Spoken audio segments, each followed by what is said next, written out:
ਸ਼ਲੋਕ ਮਹਿਲਾ ਪੰਜਵਾਂ। ਰਹਿੰਦੇ ਖੂੰਦੇ ਨਿੰਦਕ ਮਾਰਿਅਨ ਕਰ ਆਪੇ ਆਹਰ।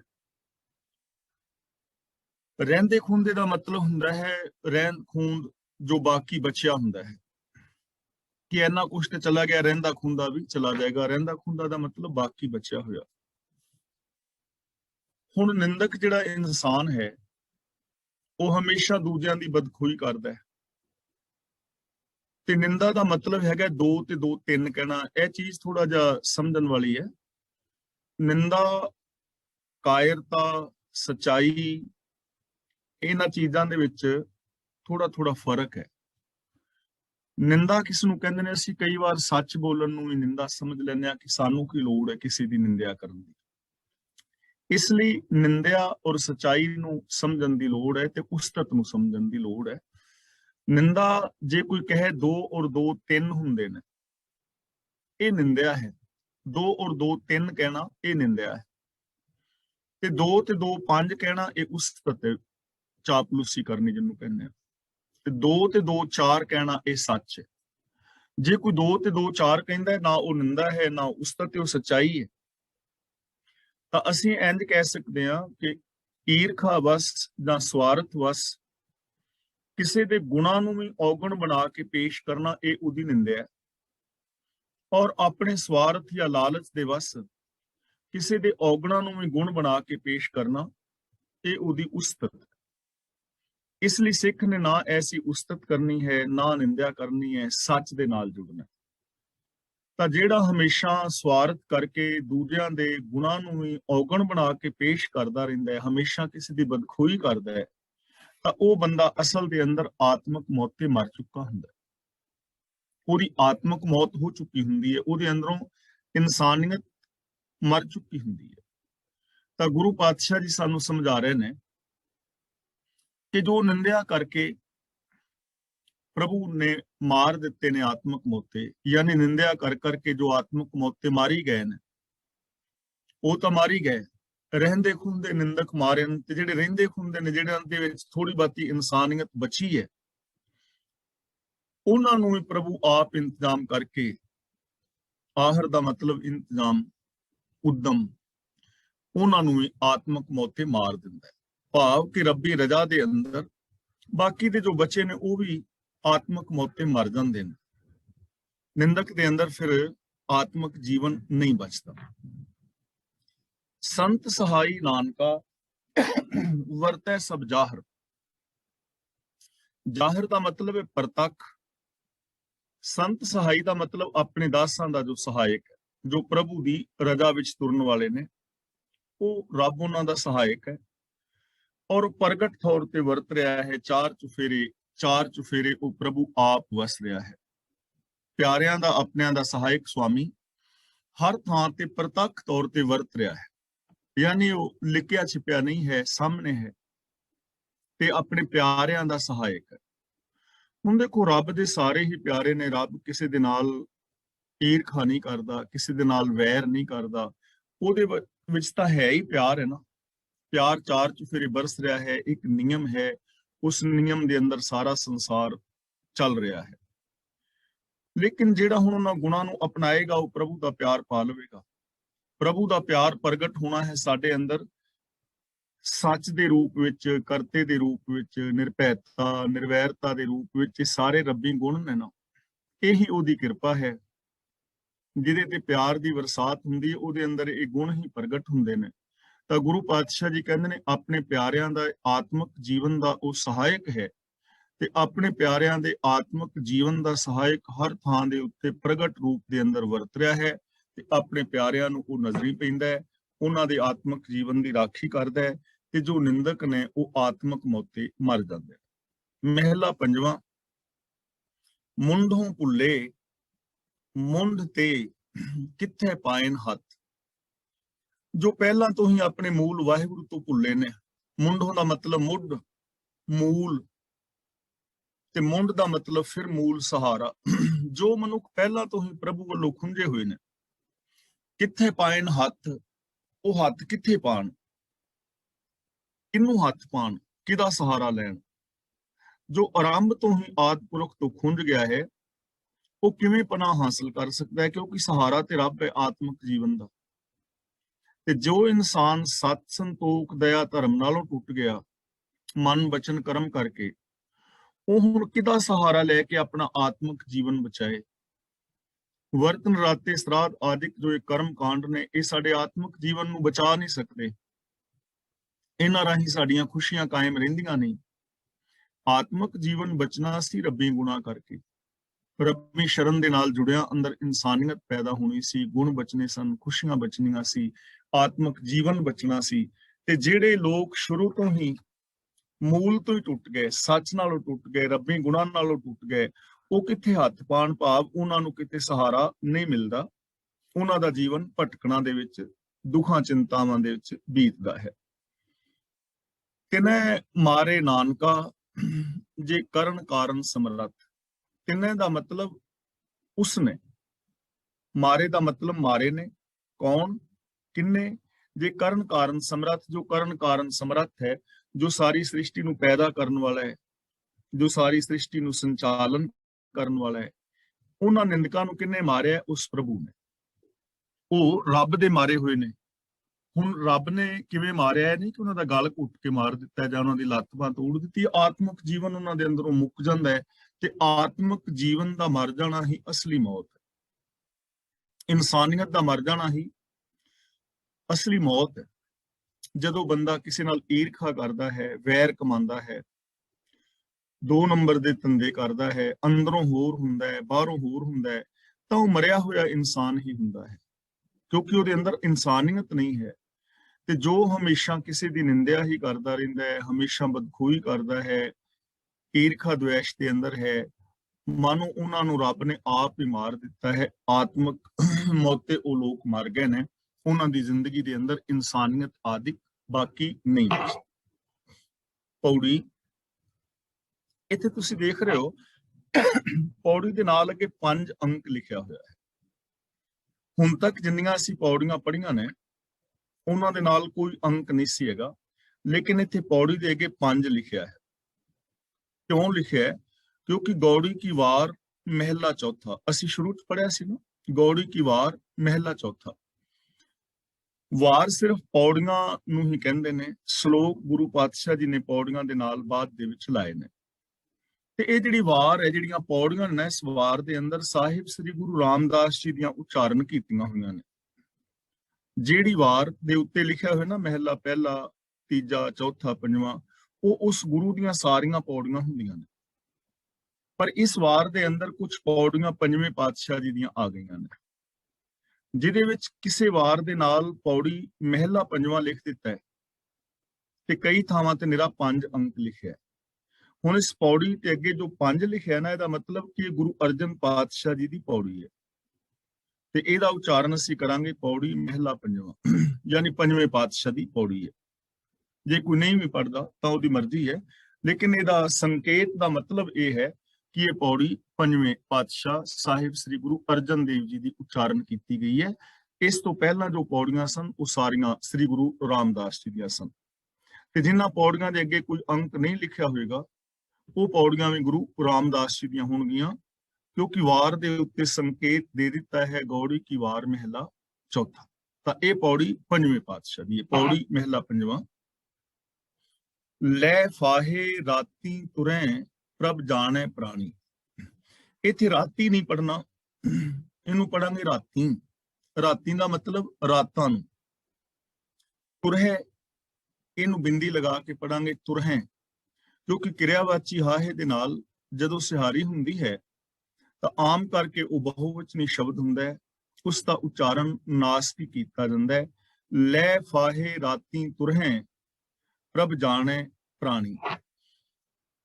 ਹੁਣ ਮਨੁੱਖ ਰਾਤ ਨੂੰ ਫਾਹੇ ਲੈ ਕੇ ਪਰਾਏ ਘਰਾਂ ਨੂੰ ਲੁੱਟਣ ਵਾਸਤੇ ਤੁਰਦੇ ਨੇ। ਪ੍ਰਭ ਜਾਣੈ ਪ੍ਰਾਣੀ, ਗੁਰੂ ਜੀ ਕਹਿੰਦੇ ਨੇ ਉਹਨਾਂ ਪ੍ਰਾਣੀਆਂ ਨੂੰ, ਉਹਨਾਂ ਇਨਸਾਨਾਂ ਨੂੰ ਰੱਬ ਜਾਣਦਾ ਹੈ, ਯਾਨੀ ਰੱਬ ਤੋਂ ਉਹ ਛਿਪੇ ਹੋਏ ਨਹੀਂ ਹਨ। ਪਹਿਲਾਂ ਚੋਰੀਆਂ ਆਮ ਕਰਕੇ ਰਾਤਾਂ ਨੂੰ ਹੁੰਦੀਆਂ ਸਨ। ਕਿਸੇ ਦੇ ਘਰ ਨੂੰ ਸੰਨ ਲਾਣੀ, ਦੀਵਾਰ ਨੂੰ ਪਾੜ ਕੇ ਤੇ ਵਿੱਚੋਂ ਸਮਾਨ ਕੱਢ ਕੇ ਲੈ ਜਾਣਾ। ਗਰਮੀਆਂ ਵਿੱਚ ਲੋਕ ਬਾਹਰ ਸੁੱਤੇ ਹੁੰਦੇ ਸਨ, ਤੇ ਪਿੱਛੋਂ ਕੰਧ ਪਾੜਨੀ ਤੇ ਕੰਧ ਪਾੜ ਕੇ ਸਮਾਨ ਕੱਢ ਕੇ ਲੈ ਜਾਣਾ। ਜਾਂ ਰਾਤ ਨੂੰ ਖਾਸ ਕਰਕੇ ਗਾਵਾਂ ਔਰ ਮੱਝਾਂ ਦੀਆਂ ਚੋਰੀਆਂ ਹੁੰਦੀਆਂ ਸਨ। ਜਾਂ ਜਿਹੜੇ ਖਲਿਹਾਨ ਨੇ, ਜਿਨ੍ਹਾਂ ਨੂੰ ਪੰਜਾਬੀ ਵਿੱਚ ਪੇੜ ਕਹਿੰਦੇ ਨੇ, ਉੱਥੋਂ ਲੋਕ ਦਾਣੇ ਵੀ ਚੁੱਕ ਲੈਂਦੇ ਸਨ, ਛੋਟੇ ਮੋਟੇ ਚੋਰ ਭਰੀਆਂ ਚੁੱਕ ਲੈਂਦੇ ਸਨ, ਕਣਕ ਦੀਆਂ ਭਰੀਆਂ ਪੰਡਾਂ ਚੁੱਕ ਲੈਣੀਆਂ। ਤਾਂ ਰਾਤ ਨੂੰ ਆਮ ਕਰਕੇ ਚੋਰੀਆਂ ਹੁੰਦੀਆਂ ਸੀ। ਸਮੇਂ ਅਨੁਸਾਰ ਚੋਰੀਆਂ ਦਾ ਢੰਗ ਬਦਲਦਾ ਜਾਂਦਾ ਹੈ। ਅੱਜ ਜੋ ਨੇ ਚੋਰੀਆਂ ਹੋਰ ਕਿਸਮ ਦੀਆਂ ਨੇ। ਅੱਜ ਲੋਕ ਘਰ ਬੈਠੇ ਹੀ ਬੈਂਕ ਖਾਤੇ ਕਿਸੇ ਦੇ ਹੈਕ ਕਰ ਲੈਂਦੇ ਨੇ। ਗੱਲ ਚੋਰੀਆਂ ਦੀ ਹੈ ਕਿ ਜੋ ਮਨੁੱਖ ਰਾਤ ਨੂੰ ਫਾਹੇ ਲੈ ਕੇ ਤੁਰਦੇ ਨੇ ਪਰਾਏ ਘਰਾਂ ਨੂੰ ਲੁੱਟਣ ਲਈ, ਔਰ ਕਿਸੇ ਦੇ ਘਰ ਨੂੰ ਲੁੱਟ ਵੀ ਲੈਂਦੇ ਨੇ, ਚੋਰੀ ਵੀ ਕਰ ਲੈਂਦੇ ਨੇ, ਫੜੇ ਵੀ ਨਹੀਂ ਜਾਂਦੇ, ਤੇ ਇਹ ਸਮਝਦੇ ਨੇ ਕਿ ਅਸੀਂ ਵੇਖੇ ਨਹੀਂ ਗਏ। ਗੁਰੂ ਜੀ ਕਹਿੰਦੇ ਨੇ ਰੱਬ ਉਹਨਾਂ ਨੂੰ ਵੀ ਜਾਣਦਾ ਹੈ। ਰੱਬ ਤੋਂ ਕੁਝ ਛਿਪਿਆ ਹੋਇਆ ਨਹੀਂ ਹੈ, ਕਿਉਂਕਿ ਰੱਬ ਸਾਰਿਆਂ ਦੇ ਅੰਦਰ ਬੈਠਾ ਹੋਇਆ ਹੈ। ਤੇ ਜਦੋਂ ਮੈਂ ਤੁਹਾਡੀ ਚੋਰੀ ਕਰਦਾ ਹਾਂ ਨਾ, ਤੁਹਾਨੂੰ ਬੇਸ਼ੱਕ ਪਤਾ ਨਾ ਵੀ ਲੱਗੇ, ਪਰ ਮੇਰੇ ਅੰਦਰਲਾ ਬੈਠਾ ਰੱਬ ਤੇ ਜਾਣ ਰਿਹਾ ਨਾ ਕਿ ਮੈਂ ਚੋਰੀ ਕਰ ਰਿਹਾ ਹਾਂ। ਮੈਂ ਆਪਣੇ ਆਪ ਤੋਂ ਕਿਵੇਂ ਛੁਪਾ ਸਕਦਾ ਹਾਂ? ਪ੍ਰਭ ਜਾਣੇ ਪ੍ਰਾਣੀ ਤੱਕਹਿ ਨਾਰ ਪਰਾਈਆਂ, ਲੁਕ ਅੰਦਰ ਠਾਣੀ। ਲੁਕ ਕੇ, ਛਿਪ ਕੇ। ਅੰਦਰ ਠਾਣੀ ਦਾ ਮਤਲਬ ਅੰਦਰ ਖਾਤੇ, ਅੰਦਰਲੀ ਥਾਈ, ਛਿਪ ਕੇ। ਅੰਦਰਲੇ ਥਾਈ ਲੁਕ ਕੇ ਪਰਾਈਆਂ ਇਸਤਰੀਆਂ ਵੱਲ ਤੱਕਦੇ ਨੇ, ਚੋਰੀਆਂ ਕਰਦੇ ਨੇ ਔਰ ਪਰਾਈਆਂ ਇਸਤਰੀਆਂ ਵੱਲ ਤੱਕਦੇ ਨੇ। ਤਾਂ ਉਹ ਰੱਬ ਦੀ ਨਜ਼ਰ ਤੋਂ ਬਚੇ ਹੋਏ ਨਹੀਂ ਹਨ। ਜੇ ਕੋਈ ਕਹੇ ਕਿ ਮੈਂ ਪਰਾਈ ਔਰਤ ਨਾਲ ਮਾੜੀ ਨਜ਼ਰ ਵੱਲ ਤੱਕ ਰਿਹਾ ਤੇ ਮੈਂ ਰੱਬ ਤੋਂ ਬਚਿਆ ਹੋਇਆ ਨਹੀਂ ਹੈ। ਸਿਸਟਮ ਦੇ ਅੰਦਰ ਉਹ ਵਾਚਿਆ ਜਾ ਰਿਹਾ ਹੈ। ਜੋ ਤੁਹਾਡੇ ਅੰਦਰ ਬੈਠਾ ਰੱਬ ਹੈ, ਉਹ ਤੇ ਵੇਖਦਾ ਨਾ ਕਿ ਤੁਸੀਂ ਤੱਕ ਰਹੇ ਹੋ। ਜਿਸ ਔਰਤ ਵੱਲ ਤੱਕ ਰਹੇ ਹੋ, ਉਹ ਵੀ ਤੁਹਾਡੀ ਨਜ਼ਰ ਨੂੰ ਪਛਾਣ ਰਹੀ ਹੈ ਨਾ, ਤੱਕ ਰਹੇ ਹੋ। ਹੋਰ ਵੀ ਜੋ ਲੋਕ ਵੇਖ ਲੈਂਦੇ ਨੇ, ਉਹ ਨਜ਼ਰ ਤੋਂ ਸਮਝ ਆ ਜਾਂਦੀ ਹੈ, ਉਹ ਇੱਕ ਵੱਖਰਾ ਟੌਪਿਕ ਹੈ। ਪਰ ਜੇ ਅਸੀਂ ਕਹੀਏ ਕਿ ਅਸੀਂ ਰੱਬੀ ਨਿਜ਼ਾਮ ਤੋਂ, ਰੱਬੀ ਹੁਕਮ ਤੋਂ, ਰੱਬ ਤੋਂ ਬਚੇ ਹੋਏ ਹਾਂ, ਤਾਂ ਉਹ ਮਨੁੱਖ ਦਾ ਇੱਕ ਭੁਲੇਖਾ ਹੋਏਗਾ।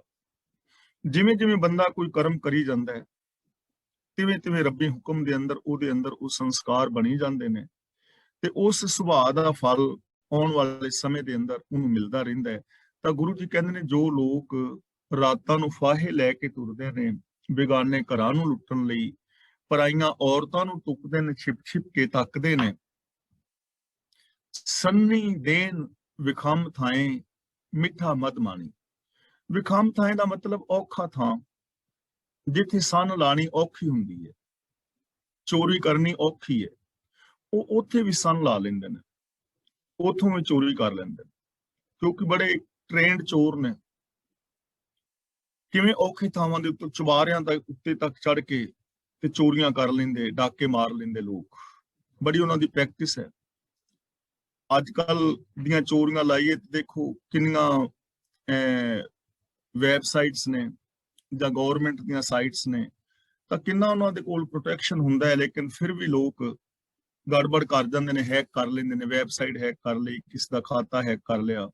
ਟ੍ਰੇਨਡ ਨੇ ਨਾ, ਜਿੱਥੇ ਔਖਾ ਕੰਮ ਹੈ ਉੱਥੇ ਵੀ ਉਹ ਸੰਨ ਲਾ ਲੈਂਦੇ ਨੇ। ਸੰਨੀ ਦੇਨ ਵਿਖਮ ਥਾਏ, ਸੰਨੀ ਦਾ ਮਤਲਬ ਸੰਨ ਲਾਣਾ, ਵਿਖਮ ਥਾਏ ਦਾ ਮਤਲਬ ਔਖੇ ਥਾਂ, ਜਿੱਥੇ ਚੋਰੀ ਕਰਨੀ ਔਖੀ ਹੈ ਉੱਥੇ ਵੀ ਉਹ ਸੰਨ ਲਾ ਲੈਂਦੇ ਨੇ, ਚੋਰੀ ਕਰ ਲੈਂਦੇ ਨੇ। ਮਿੱਠਾ ਮਦ ਮਾਣੀ, ਤੇ ਸ਼ਰਾਬ ਆਦਿਕ ਨਸ਼ੇ ਵਰਤਦੇ ਨੇ, ਨਸ਼ਈ ਹੋ ਜਾਂਦੇ ਨੇ, ਔਰ ਹੰਕਾਰ ਦਾ ਨਸ਼ਾ ਵਰਤਦੇ ਨਾਲ ਹੰਕਾਰ ਵੀ ਕਰਦੇ ਨੇ। ਬਹੁਤ ਸਾਰੇ ਲੋਕ ਐਸੇ ਤੁਹਾਨੂੰ ਮਿਲ ਜਾਣਗੇ ਜਿਹੜੇ ਜੇਬ ਕਤਰੇ ਵੀ ਹੋਣਗੇ ਨਾ। ਹੁਣ ਜੇਬ ਕਤਰਨਾ ਚੰਗਾ ਕੰਮ ਨਹੀਂ ਹੈ ਨਾ, ਲੇਕਿਨ ਕੋਈ ਜੇਬ ਕਤਰਾ ਕਹਿ ਰਿਹਾ ਹੋਏਗਾ ਮੈਂ ਨਹੀਂ ਕਦੇ ਕਿਸੇ ਨੂੰ ਪਤਾ ਲੱਗਣ ਦਿੱਤਾ। ਬੜੇ ਲੋਕ ਲੁੱਟੇ ਨੇ, ਅੱਜ ਤੱਕ ਕਿਸੇ ਨੂੰ ਪਤਾ ਨਹੀਂ ਲੱਗਣ ਦਿੱਤਾ। ਹੰਕਾਰ ਕਰ ਰਿਹਾ ਨਾ। ਕਈ ਲੋਕ ਸ਼ਰਾਬ ਪੀ ਰਹੇ ਨੇ ਤੇ ਉਹ ਕਹਿੰਦੇ ਨੇ ਭਰਾਵਾ ਮੈਂ ਨਹੀਂ ਕਦੇ ਸ਼ਰਾਬ ਦੇ ਵਿੱਚ ਪਾਣੀ ਪਾਇਆ, ਆਪਾਂ ਤਾਂ ਬਿਨਾਂ ਪਾਣੀ ਤੋਂ ਲੰਘਾ ਦਿੰਦੇ ਆ, ਪੂਰੀ ਬੋਤਲ ਤਾਂ ਮੈਂ ਇਕੱਲਾ ਹੀ ਪੀ ਜਾਂਦਾ ਵਾ। ਹੁਣ ਇਹਦੇ ਵਿੱਚ ਹੰਕਾਰ ਵਾਲੀ ਕਿਹੜੀ ਗੱਲ ਹੈ? ਇੱਕ ਤਾਂ ਮਾੜਾ ਕਰਮ, ਦੂਜਾ ਹੰਕਾਰ। ਤਾਂ ਗੁਰੂ ਜੀ ਕਹਿੰਦੇ ਨੇ ਐਸੇ ਲੋਕ ਜੋ ਚੋਰੀਆਂ ਕਰਨ ਵਾਲੇ ਨੇ, ਬੇਗਾਨੀਆਂ ਔਰਤਾਂ ਨੂੰ ਤੱਕਣ ਵਾਲੇ ਨੇ, ਸੰਨ ਲਾਉਂਦੇ ਨੇ, ਚੋਰੀ ਕਰਦੇ ਨੇ ਔਖੇ ਥਾਵਾਂ ਤੇ, ਔਰ ਸ਼ਰਾਬ ਆਦਿਕ ਤੇ ਹੋਰ ਨਸ਼ਿਆਂ ਦਾ ਸੇਵਨ ਕਰਦੇ ਨੇ। ਅਗਲਾ ਬਚਨ ਕਰਦੇ ਨੇ, ਕਰਮੀ ਆਪੋ ਆਪਣੀ ਆਪੇ ਪਛਤਾਣੇ। ਫਿਰ ਆਪੋ ਆਪਣੇ ਕਰਮਾਂ ਅਨੁਸਾਰ ਆਪ ਹੀ ਪਛਤਾਉਂਦੇ ਨੇ। ਹੁਣ ਚੋਰ ਚੋਰੀ ਕਰਦਾ ਫੜਿਆ ਜਾਏ ਤੇ ਜੇਲ੍ਹ ਦੇ ਅੰਦਰ ਜਾਏਗਾ, ਆਖਿਰ ਪਛਤਾਵਾ ਤਾਂ ਹੋਏਗਾ। ਚੋਰ ਚੋਰੀ ਕਰਦਾ ਫੜਿਆ ਜਾਏ ਉੱਥੇ ਉਹਨੂੰ ਮਾਰ ਕੁਟਾਈ ਹੋਏਗੀ, ਪਛਤਾਵਾ ਤਾਂ ਹੁੰਦਾ ਹੀ ਹੈ ਨਾ। ਚੋਰ ਚੋਰੀ ਕਰਦਾ ਫੜਿਆ ਜਾਏ ਤੇ ਜੇ ਉਹਨੂੰ ਕੋਈ ਕੁਛ ਨਾ ਵੀ ਕਹੇ ਤਾਂ ਉਹਨੂੰ ਨਮੋਸ਼ੀ ਤਾਂ ਹੁੰਦੀ ਹੈ ਨਾ, ਬੇਇੱਜ਼ਤੀ ਤਾਂ ਹੁੰਦੀ ਹੈ। ਬਾਈ ਦੀਵੇ ਹੁਣ ਮੈਂ ਤੁਹਾਡੇ ਸਾਹਮਣੇ ਬੜਾ ਬੀਪਾ ਰਾਣਾ ਬਣਿਆ ਪਿਆ ਹਾਂ, ਤੇ ਕੱਲ ਨੂੰ ਮੰਨ ਲਓ ਮੈਂ ਕਿਸੇ ਗੁਰਦੁਆਰੇ ਸਾਹਿਬ ਚੋਂ ਜਾਂ ਤੁਹਾਡੀ ਕਿਸੇ ਵੀਰ ਭੈਣ ਦੀ ਕੋਈ ਛੋਟੀ ਮੋਟੀ ਚੋਰੀ ਕਰ ਲਵਾਂ, ਕੋਈ 100-200 ਪਾਉਂਡ ਚੁਰਾ ਲਵਾਂ, ਕੋਈ ਫੋਨ ਚੁਰਾ ਲਵਾਂ, ਤੇ ਮੈਂ ਫੜਿਆ ਜਾਵਾਂ ਚੋਰੀ ਕਰਦਾ, ਤੇ ਤੁਸੀਂ ਮੈਨੂੰ ਕੁਛ ਨਾ ਕਹੋ ਤੇ ਇਹ ਨਹੀਂ ਕਹਿ ਦੋ ਕਿ ਵੀਰ ਜੀ ਆ ਕੀ, ਤਾਂ ਮੇਰੇ ਵਾਸਤੇ ਸ਼ਰਮ ਵਾਲੀ ਗੱਲ ਹੈ ਨਾ। ਬੰਦਾ ਸ਼ਰਮ ਨਾਲ ਤੇ ਮਰੇਗਾ ਹੀ ਨਾ, ਪਛਤਾਵਾ ਤਾਂ ਹੋਏਗਾ। ਤਾਂ ਆਪੋ ਆਪਣੇ ਕਰਮਾਂ ਅਨੁਸਾਰ ਹਰ ਬੰਦਾ ਪਛਤਾਉਂਦਾ ਹੈ, ਦੁੱਖ ਪਾਉਂਦਾ ਹੈ। ਹਰ ਬੰਦਾ ਹੀ ਪਛਤਾਉਂਦਾ ਹੈ, ਜਿੰਨੇ ਵੀ ਕੋਈ ਮਾੜਾ ਕਰਮ ਕੀਤਾ ਨਾ ਉਹਨੂੰ ਪਛਤਾਣਾ ਪੈਂਦਾ ਹੀ ਹੈ। ਆਪੋ ਆਪਣੇ ਕਰਮ ਅਨੁਸਾਰ, ਜਿਵੇਂ ਕਿਸੇ ਦਾ ਕਰਮ ਹੈ, ਜੇ ਕਿਸੇ ਬੱਚੇ ਨੇ ਮਿਹਨਤ ਨਹੀਂ ਕੀਤੀ, ਫੇਲ ਹੋ ਗਿਆ, ਤਾਂ ਪਛਤਾ ਤੇ ਰਿਹਾ ਹੈ। ਹੁਣ ਕਿੰਨੇ ਲੋਕ ਨੇ ਜਿਹੜੇ ਪਛਤਾਉਂਦੇ ਨੇ ਕਿ ਕਾਸ਼ ਉਦੋਂ ਪੜ੍ਹ ਲੈਂਦੇ ਤੇ ਸ਼ਾਇਦ ਕੋਈ ਜੌਬ ਮਿਲ ਜਾਂਦੀ। ਕਈ ਵਾਰ ਪਤੀ ਪਤਨੀ ਨੇ ਆਪਸ 'ਚ ਲੜ ਪਏ, ਛੋਟੀ ਜੀ ਗੱਲ ਤੋਂ ਵੱਖੋ ਵੱਖਰੇ ਰਾਹ। ਆਖਿਰ ਪਛਤਾਵਾ ਤਾਂ ਕਿਤੇ ਹੁੰਦਾ ਹੀ ਹੈ ਕਿ ਜੇ ਉਦੋਂ ਛੋਟੀ ਜੀ ਗੱਲ ਜਰ ਜਾਂਦੇ ਜਾਂ ਆ ਕੰਮ ਨਾ ਕਰਦੇ ਤਾਂ ਅੱਜ ਇਸ ਤਰ੍ਹਾਂ ਨਹੀਂ ਸੀ ਹੋਣਾ, ਰਿਸ਼ਤਾ ਨਾਤਾ ਨਹੀਂ ਸੀ ਟੁੱਟਣਾ, ਜਾਂ ਕੋਈ ਵੀ ਜੈਸਾ ਵੀ ਕਿਸੇ ਦਾ ਕਰਮ ਹੈ, ਆਪੋ ਆਪਣੇ ਕੀਤੇ ਕਰਮ ਅਨੁਸਾਰ ਹਰ ਬੰਦੇ ਨੂੰ ਪਛਤਾਣਾ ਪੈਂਦਾ ਹੈ। ਚੋਰ ਨੂੰ ਵੀ, ਪਰ ਇਸਤਰੀਆਂ ਤੱਕਣ ਵਾਲੇ ਨੂੰ ਵੀ, ਨਿੰਦਿਆ ਕਰਨ ਵਾਲੇ ਨੂੰ ਵੀ ਆਖਿਰ ਪਛਤਾਣਾ ਪੈਂਦਾ ਹੈ। ਉਹਦੀ ਜ਼ਿੰਦਗੀ ਦੇ ਵਿੱਚ ਕੋਈ ਖੁਸ਼ੀ ਨਹੀਂ ਹੁੰਦੀ, ਉਹਦੇ ਜੀਵਨ ਵਿੱਚ ਕੋਈ ਮਾਣ ਵਾਲਾ ਕੰਮ ਨਹੀਂ ਹੁੰਦਾ ਕਿ ਉਹ ਮਾਣ ਕਰੇ। ਮਾਣ ਤੇ ਚੰਗੇ ਕੰਮ ਤੇ ਕੀਤਾ ਜਾ ਸਕਦਾ ਨਾ, ਉਹਨਾਂ ਦੀ ਜ਼ਿੰਦਗੀ ਵਿੱਚ ਕੋਈ ਮਾਣ ਵਾਲਾ ਕੰਮ ਨਹੀਂ ਹੁੰਦਾ, ਉਹਨਾਂ ਦੀ ਜ਼ਿੰਦਗੀ ਵਿੱਚ ਪਛਤਾਵੇ ਵਾਲੀ ਕਰਮ ਹੀ ਹੁੰਦੇ ਨੇ। ਔਰ ਆਪੋ ਆਪਣੇ ਕਰਮ ਅਨੁਸਾਰ ਹਰ ਬੰਦਾ ਹੀ ਪਛਤਾਉਂਦਾ ਹੈ। ਇਸ ਲਈ ਸਾਨੂੰ ਸੁਚੇਤ ਵੀ ਕੀਤਾ ਜਾ ਰਿਹਾ ਹੈ ਕਿ ਕੋਈ ਐਸਾ ਕਰਮ ਨਾ ਕਰੋ ਜਿਹਦੇ ਕਰਕੇ ਬਾਅਦ ਵਿੱਚ ਪਛਤਾਣਾ ਪਵੇ। ਅਜ਼ਰਾਈਲ ਫਰਿਸ਼ਤਾ ਤਿਲ ਪੀੜੇ ਕਹਾਣੀ। ਜੋ ਇਸਲਾਮ ਦੇ ਵੀਰ ਨੇ ਉਹ ਮੰਨਦੇ ਨੇ ਕਿ ਇਜ਼ਰਾਈਲ ਇੱਕ ਮੌਤ ਦਾ ਫਰਿਸ਼ਤਾ ਹੈ ਜੋ ਮਾੜੇ ਕੰਮ ਕਰਨ ਵਾਲਿਆਂ ਨੂੰ ਇੰਜ ਪੀੜਦਾ ਜਿਵੇਂ ਕਹਾਣੀ ਦੇ ਵਿੱਚ ਤਿਲ ਪੀਲੇ ਜਾਂਦੇ ਨੇ, ਸਰੋਂ ਪੀੜੀ ਜਾਂਦੀ ਹੈ, ਕੋਲੂ ਦੇ ਵਿੱਚ ਪਾ ਕੇ ਪੀੜਦਾ। ਹੁਣ ਅਜ਼ਰਾਈਲ ਫਰਿਸ਼ਤਾ, ਮੌਤ ਦਾ ਫਰਿਸ਼ਤਾ ਜਿਹੜਾ ਹੈ, ਮਾੜੇ ਕੰਮ ਕਰਨ ਵਾਲਿਆਂ ਨੂੰ ਇੰਜ ਪੀੜਦਾ ਹੈ ਜਿਵੇਂ ਕਹਾਣੀ ਵਿੱਚ ਤਿਲ ਐਵੇਂ ਪੀੜਦਾ।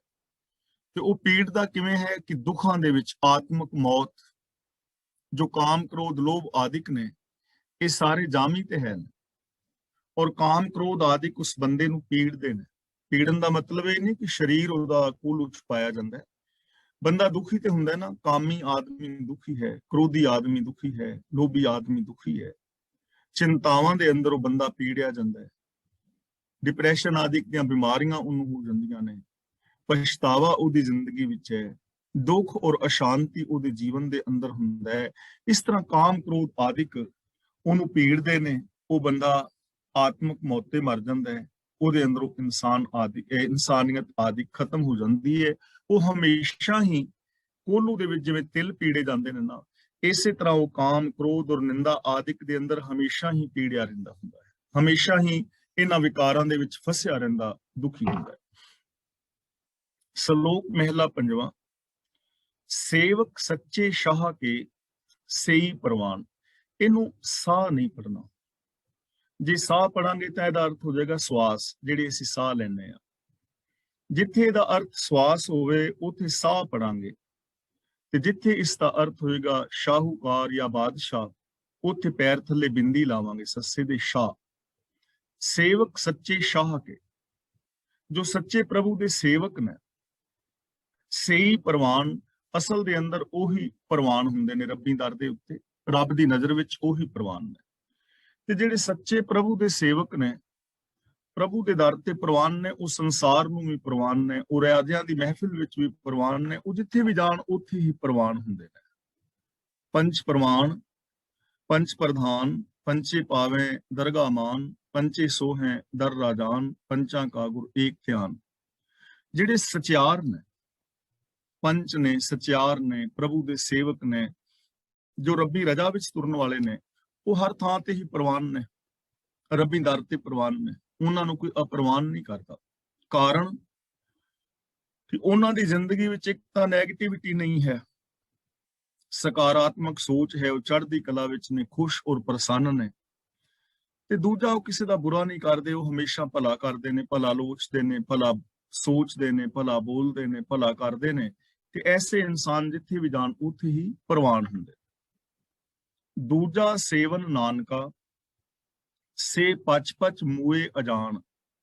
ਪਚ ਪਚ ਦਾ ਮਤਲਬ ਖੱਪ ਖੱਪ ਕੇ, ਸੜ ਸੜ ਕੇ। ਦੂਜਾ ਸੇਵਨ, ਜੋ ਸੱਚੇ ਸ਼ਾਹ ਨੂੰ ਛੱਡ ਕੇ ਦੂਜੇ ਦੀ ਸੇਵਾ ਕਰਦੇ ਨੇ, ਯਾਨੀ ਸੱਚੇ ਸ਼ਾਹ ਰੱਬ ਦੇ ਗੁਣਾਂ ਨੂੰ ਛੱਡ ਕੇ ਤੇ ਕਾਮ ਕ੍ਰੋਧ ਦੇ ਅੰਦਰ ਖਚਤ ਨੇ, ਜਾਂ ਈਰਖਾ ਦੁਐਸ਼ ਵਿੱਚ ਫਸੇ ਹੋਏ ਨੇ, ਜਾਂ ਸੱਚੇ ਰੱਬ ਦੇ ਭਾਣੇ ਨੂੰ ਛੱਡ ਕੇ ਤੇ ਕਰਮ ਕਾਂਡਾਂ ਦੇ ਅੰਦਰ ਫਸੇ ਹੋਏ ਨੇ, ਸੰਸਾਰ ਦਾ ਤਿਆਗ ਕਰ ਗਏ, ਵਰਤ ਨਰਾਤੇ ਨੇ, ਜਾਂ ਹੋਰ ਐਸੇ ਕਰਮ ਕਾਂਡ ਕਰ ਰਹੇ ਨੇ। ਪਚ ਪਚ ਮੂਏ ਅਜਾਣ ਦਾ ਮਤਲਬ ਸੜ ਸੜ ਕੇ, ਖੱਪ ਖੱਪ ਕੇ ਮਰ ਜਾਂਦੇ ਨੇ, ਆਤਮਕ ਮੌਤ ਸਹਿੜ ਲੈਂਦੇ ਨੇ। ਹੁਣ ਰੱਬੀ ਗੁਣਾਂ ਨੂੰ ਛੱਡ ਦਿਓ, ਸੱਚਾਈ ਹੈ, ਦਇਆ ਹੈ, ਪ੍ਰੇਮ ਹੈ, ਇਹਨਾਂ ਨੂੰ ਛੱਡ ਦਿਓ।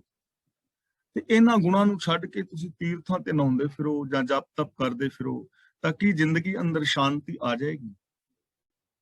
ਕਾਮ ਕ੍ਰੋਧ ਲੋਭ ਮੋਹ ਈਰਖਾ ਅੰਦਰ ਹੋਏ, ਐਸੇ ਹੀ ਬੋਲ ਹੋਣ, ਐਸਾ ਹੀ ਸੋਚ ਹੋਏ, ਤੇ ਬੰਦਾ ਤੀਰਥਾਂ ਤੇ ਨਹਾਉਂਦਾ ਹੋਏ, ਦਾਨ ਪੁੰਨ ਕਰਦਾ ਹੋਏ, ਕਿ ਉਸ ਬੰਦੇ ਦੇ ਅੰਦਰ ਇਨਸਾਨੀਅਤ ਪੈਦਾ ਹੋ ਜਾਏਗੀ? ਕਦੇ ਵੀ ਨਹੀਂ। ਇਸ ਲਈ ਇੱਕ ਨੂੰ ਛੱਡ ਕੇ ਜੋ ਦੂਜੇ ਨੂੰ ਸੇਵਦੇ ਨੇ, ਭਾਵ ਜੋ ਵਿਸ਼ੇ ਵਿਕਾਰਾਂ ਵਿੱਚ ਫਸੇ ਰਹਿੰਦੇ ਨੇ, ਉਹ ਇਹਨਾਂ ਵਿਸ਼ੇ ਵਿਕਾਰਾਂ ਦੇ ਵਿੱਚ ਖੱਪ ਖੱਪ ਕੇ ਅਣਜਾਣ ਮਨੁੱਖ ਆਤਮਕ ਮੌਤੇ ਮਰ ਜਾਂਦੇ ਨੇ, ਆਪਣੀ ਜ਼ਿੰਦਗੀ ਬਰਬਾਦ ਕਰ ਲੈਂਦੇ ਨੇ। ਮਹਿਲਾ ਪੰਜਵਾਂ, ਜੋ ਤੁਰ ਲਿਖਿਆ ਲੇਖ ਪ੍ਰਭ ਮੇਟਣਾ ਨਾ ਜਾਏ। ਧੁਰ ਦਾ ਮਤਲਬ ਧੁਰ ਤੋਂ, ਸ਼ੁਰੂ ਤੋਂ। ਜੋ ਵੀ ਸ਼ੁਰੂ ਤੋਂ ਪ੍ਰਭੂ ਨੇ ਲੇਖ ਲਿਖਿਆ ਹੈ, ਉਹਨੂੰ ਮੇਟਿਆ ਨਹੀਂ ਜਾ ਸਕਦਾ, ਉਹਨੂੰ ਮਿਟਾਇਆ ਨਹੀਂ ਜਾ ਸਕਦਾ। ਹੁਣ ਇੱਥੇ ਲੇਖ ਦਾ ਮਤਲਬ ਹੈ ਹੁਕਮ। ਲੇਖ ਦਾ ਮਤਲਬ ਹੁਕਮ। ਜੋ ਰੱਬੀ ਹੁਕਮ ਹੈ ਉਹਨੂੰ ਮਿਟਾਇਆ ਨਹੀਂ ਜਾ ਸਕਦਾ। ਜੋ ਰੱਬ ਨੇ ਲੇਖ ਲਿਖ ਦਿੱਤਾ, ਯਾਨੀ ਇਹ ਕੁਦਰਤ ਦੇ ਨਿਯਮ ਬਣਾ ਦਿੱਤੇ, ਜੋ ਰਜ਼ਾ ਭਾਣਾ ਦਾ ਸਿਸਟਮ ਕਹੋ, ਜੋ ਇਹ ਸਿਸਟਮ ਹੈ, ਕਿ ਇਹਨੂੰ ਕੋਈ ਬਦਲ ਸਕਦਾ ਹੈ? ਜੇ ਅਸੀਂ ਚਾਹੀਏ ਕਿ ਅਸੀਂ ਆਕਸੀਜਨ ਤੋਂ ਬਿਨਾਂ ਜਿੰਦੇ ਰਹਿ ਸਕਨੇ ਹਾਂ, ਸਾਹ ਲੈਣ ਤੋਂ ਬਿਨਾਂ, ਤਾਂ ਕੀ ਕੋਈ ਰਹਿ ਸਕਦਾ ਹੈ? ਜੇ ਕੋਈ ਕਹੇ ਕਿ ਮੈਂ ਸੂਰਜ ਨੂੰ ਪੱਛਮ ਵੱਲੋਂ ਚੜਾ ਸਕਣਾ, ਤਾਂ ਕੋਈ ਚੜਾ ਸਕਦਾ ਹੈ? ਜੇ ਕੋਈ ਕਹੇ ਕਿ ਮੈਂ ਮਤਲਬ ਜੌਂ ਬੀਜਾਂ ਤੇ ਉਹਦੀ ਕਣਕ ਉਗਾ ਸਕਣਾ, ਕੋਈ ਐਸਾ ਹੋ ਸਕਦਾ? ਨਹੀਂ ਹੋ ਸਕਦਾ ਨਾ। ਰੱਬੀ ਰਜ਼ਾ ਨੂੰ, ਰੱਬੀ ਭਾਣੇ ਨੂੰ ਬਦਲਿਆ ਨਹੀਂ ਜਾ ਸਕਦਾ, ਮਿਟਾਇਆ ਨਹੀਂ ਜਾ ਸਕਦਾ।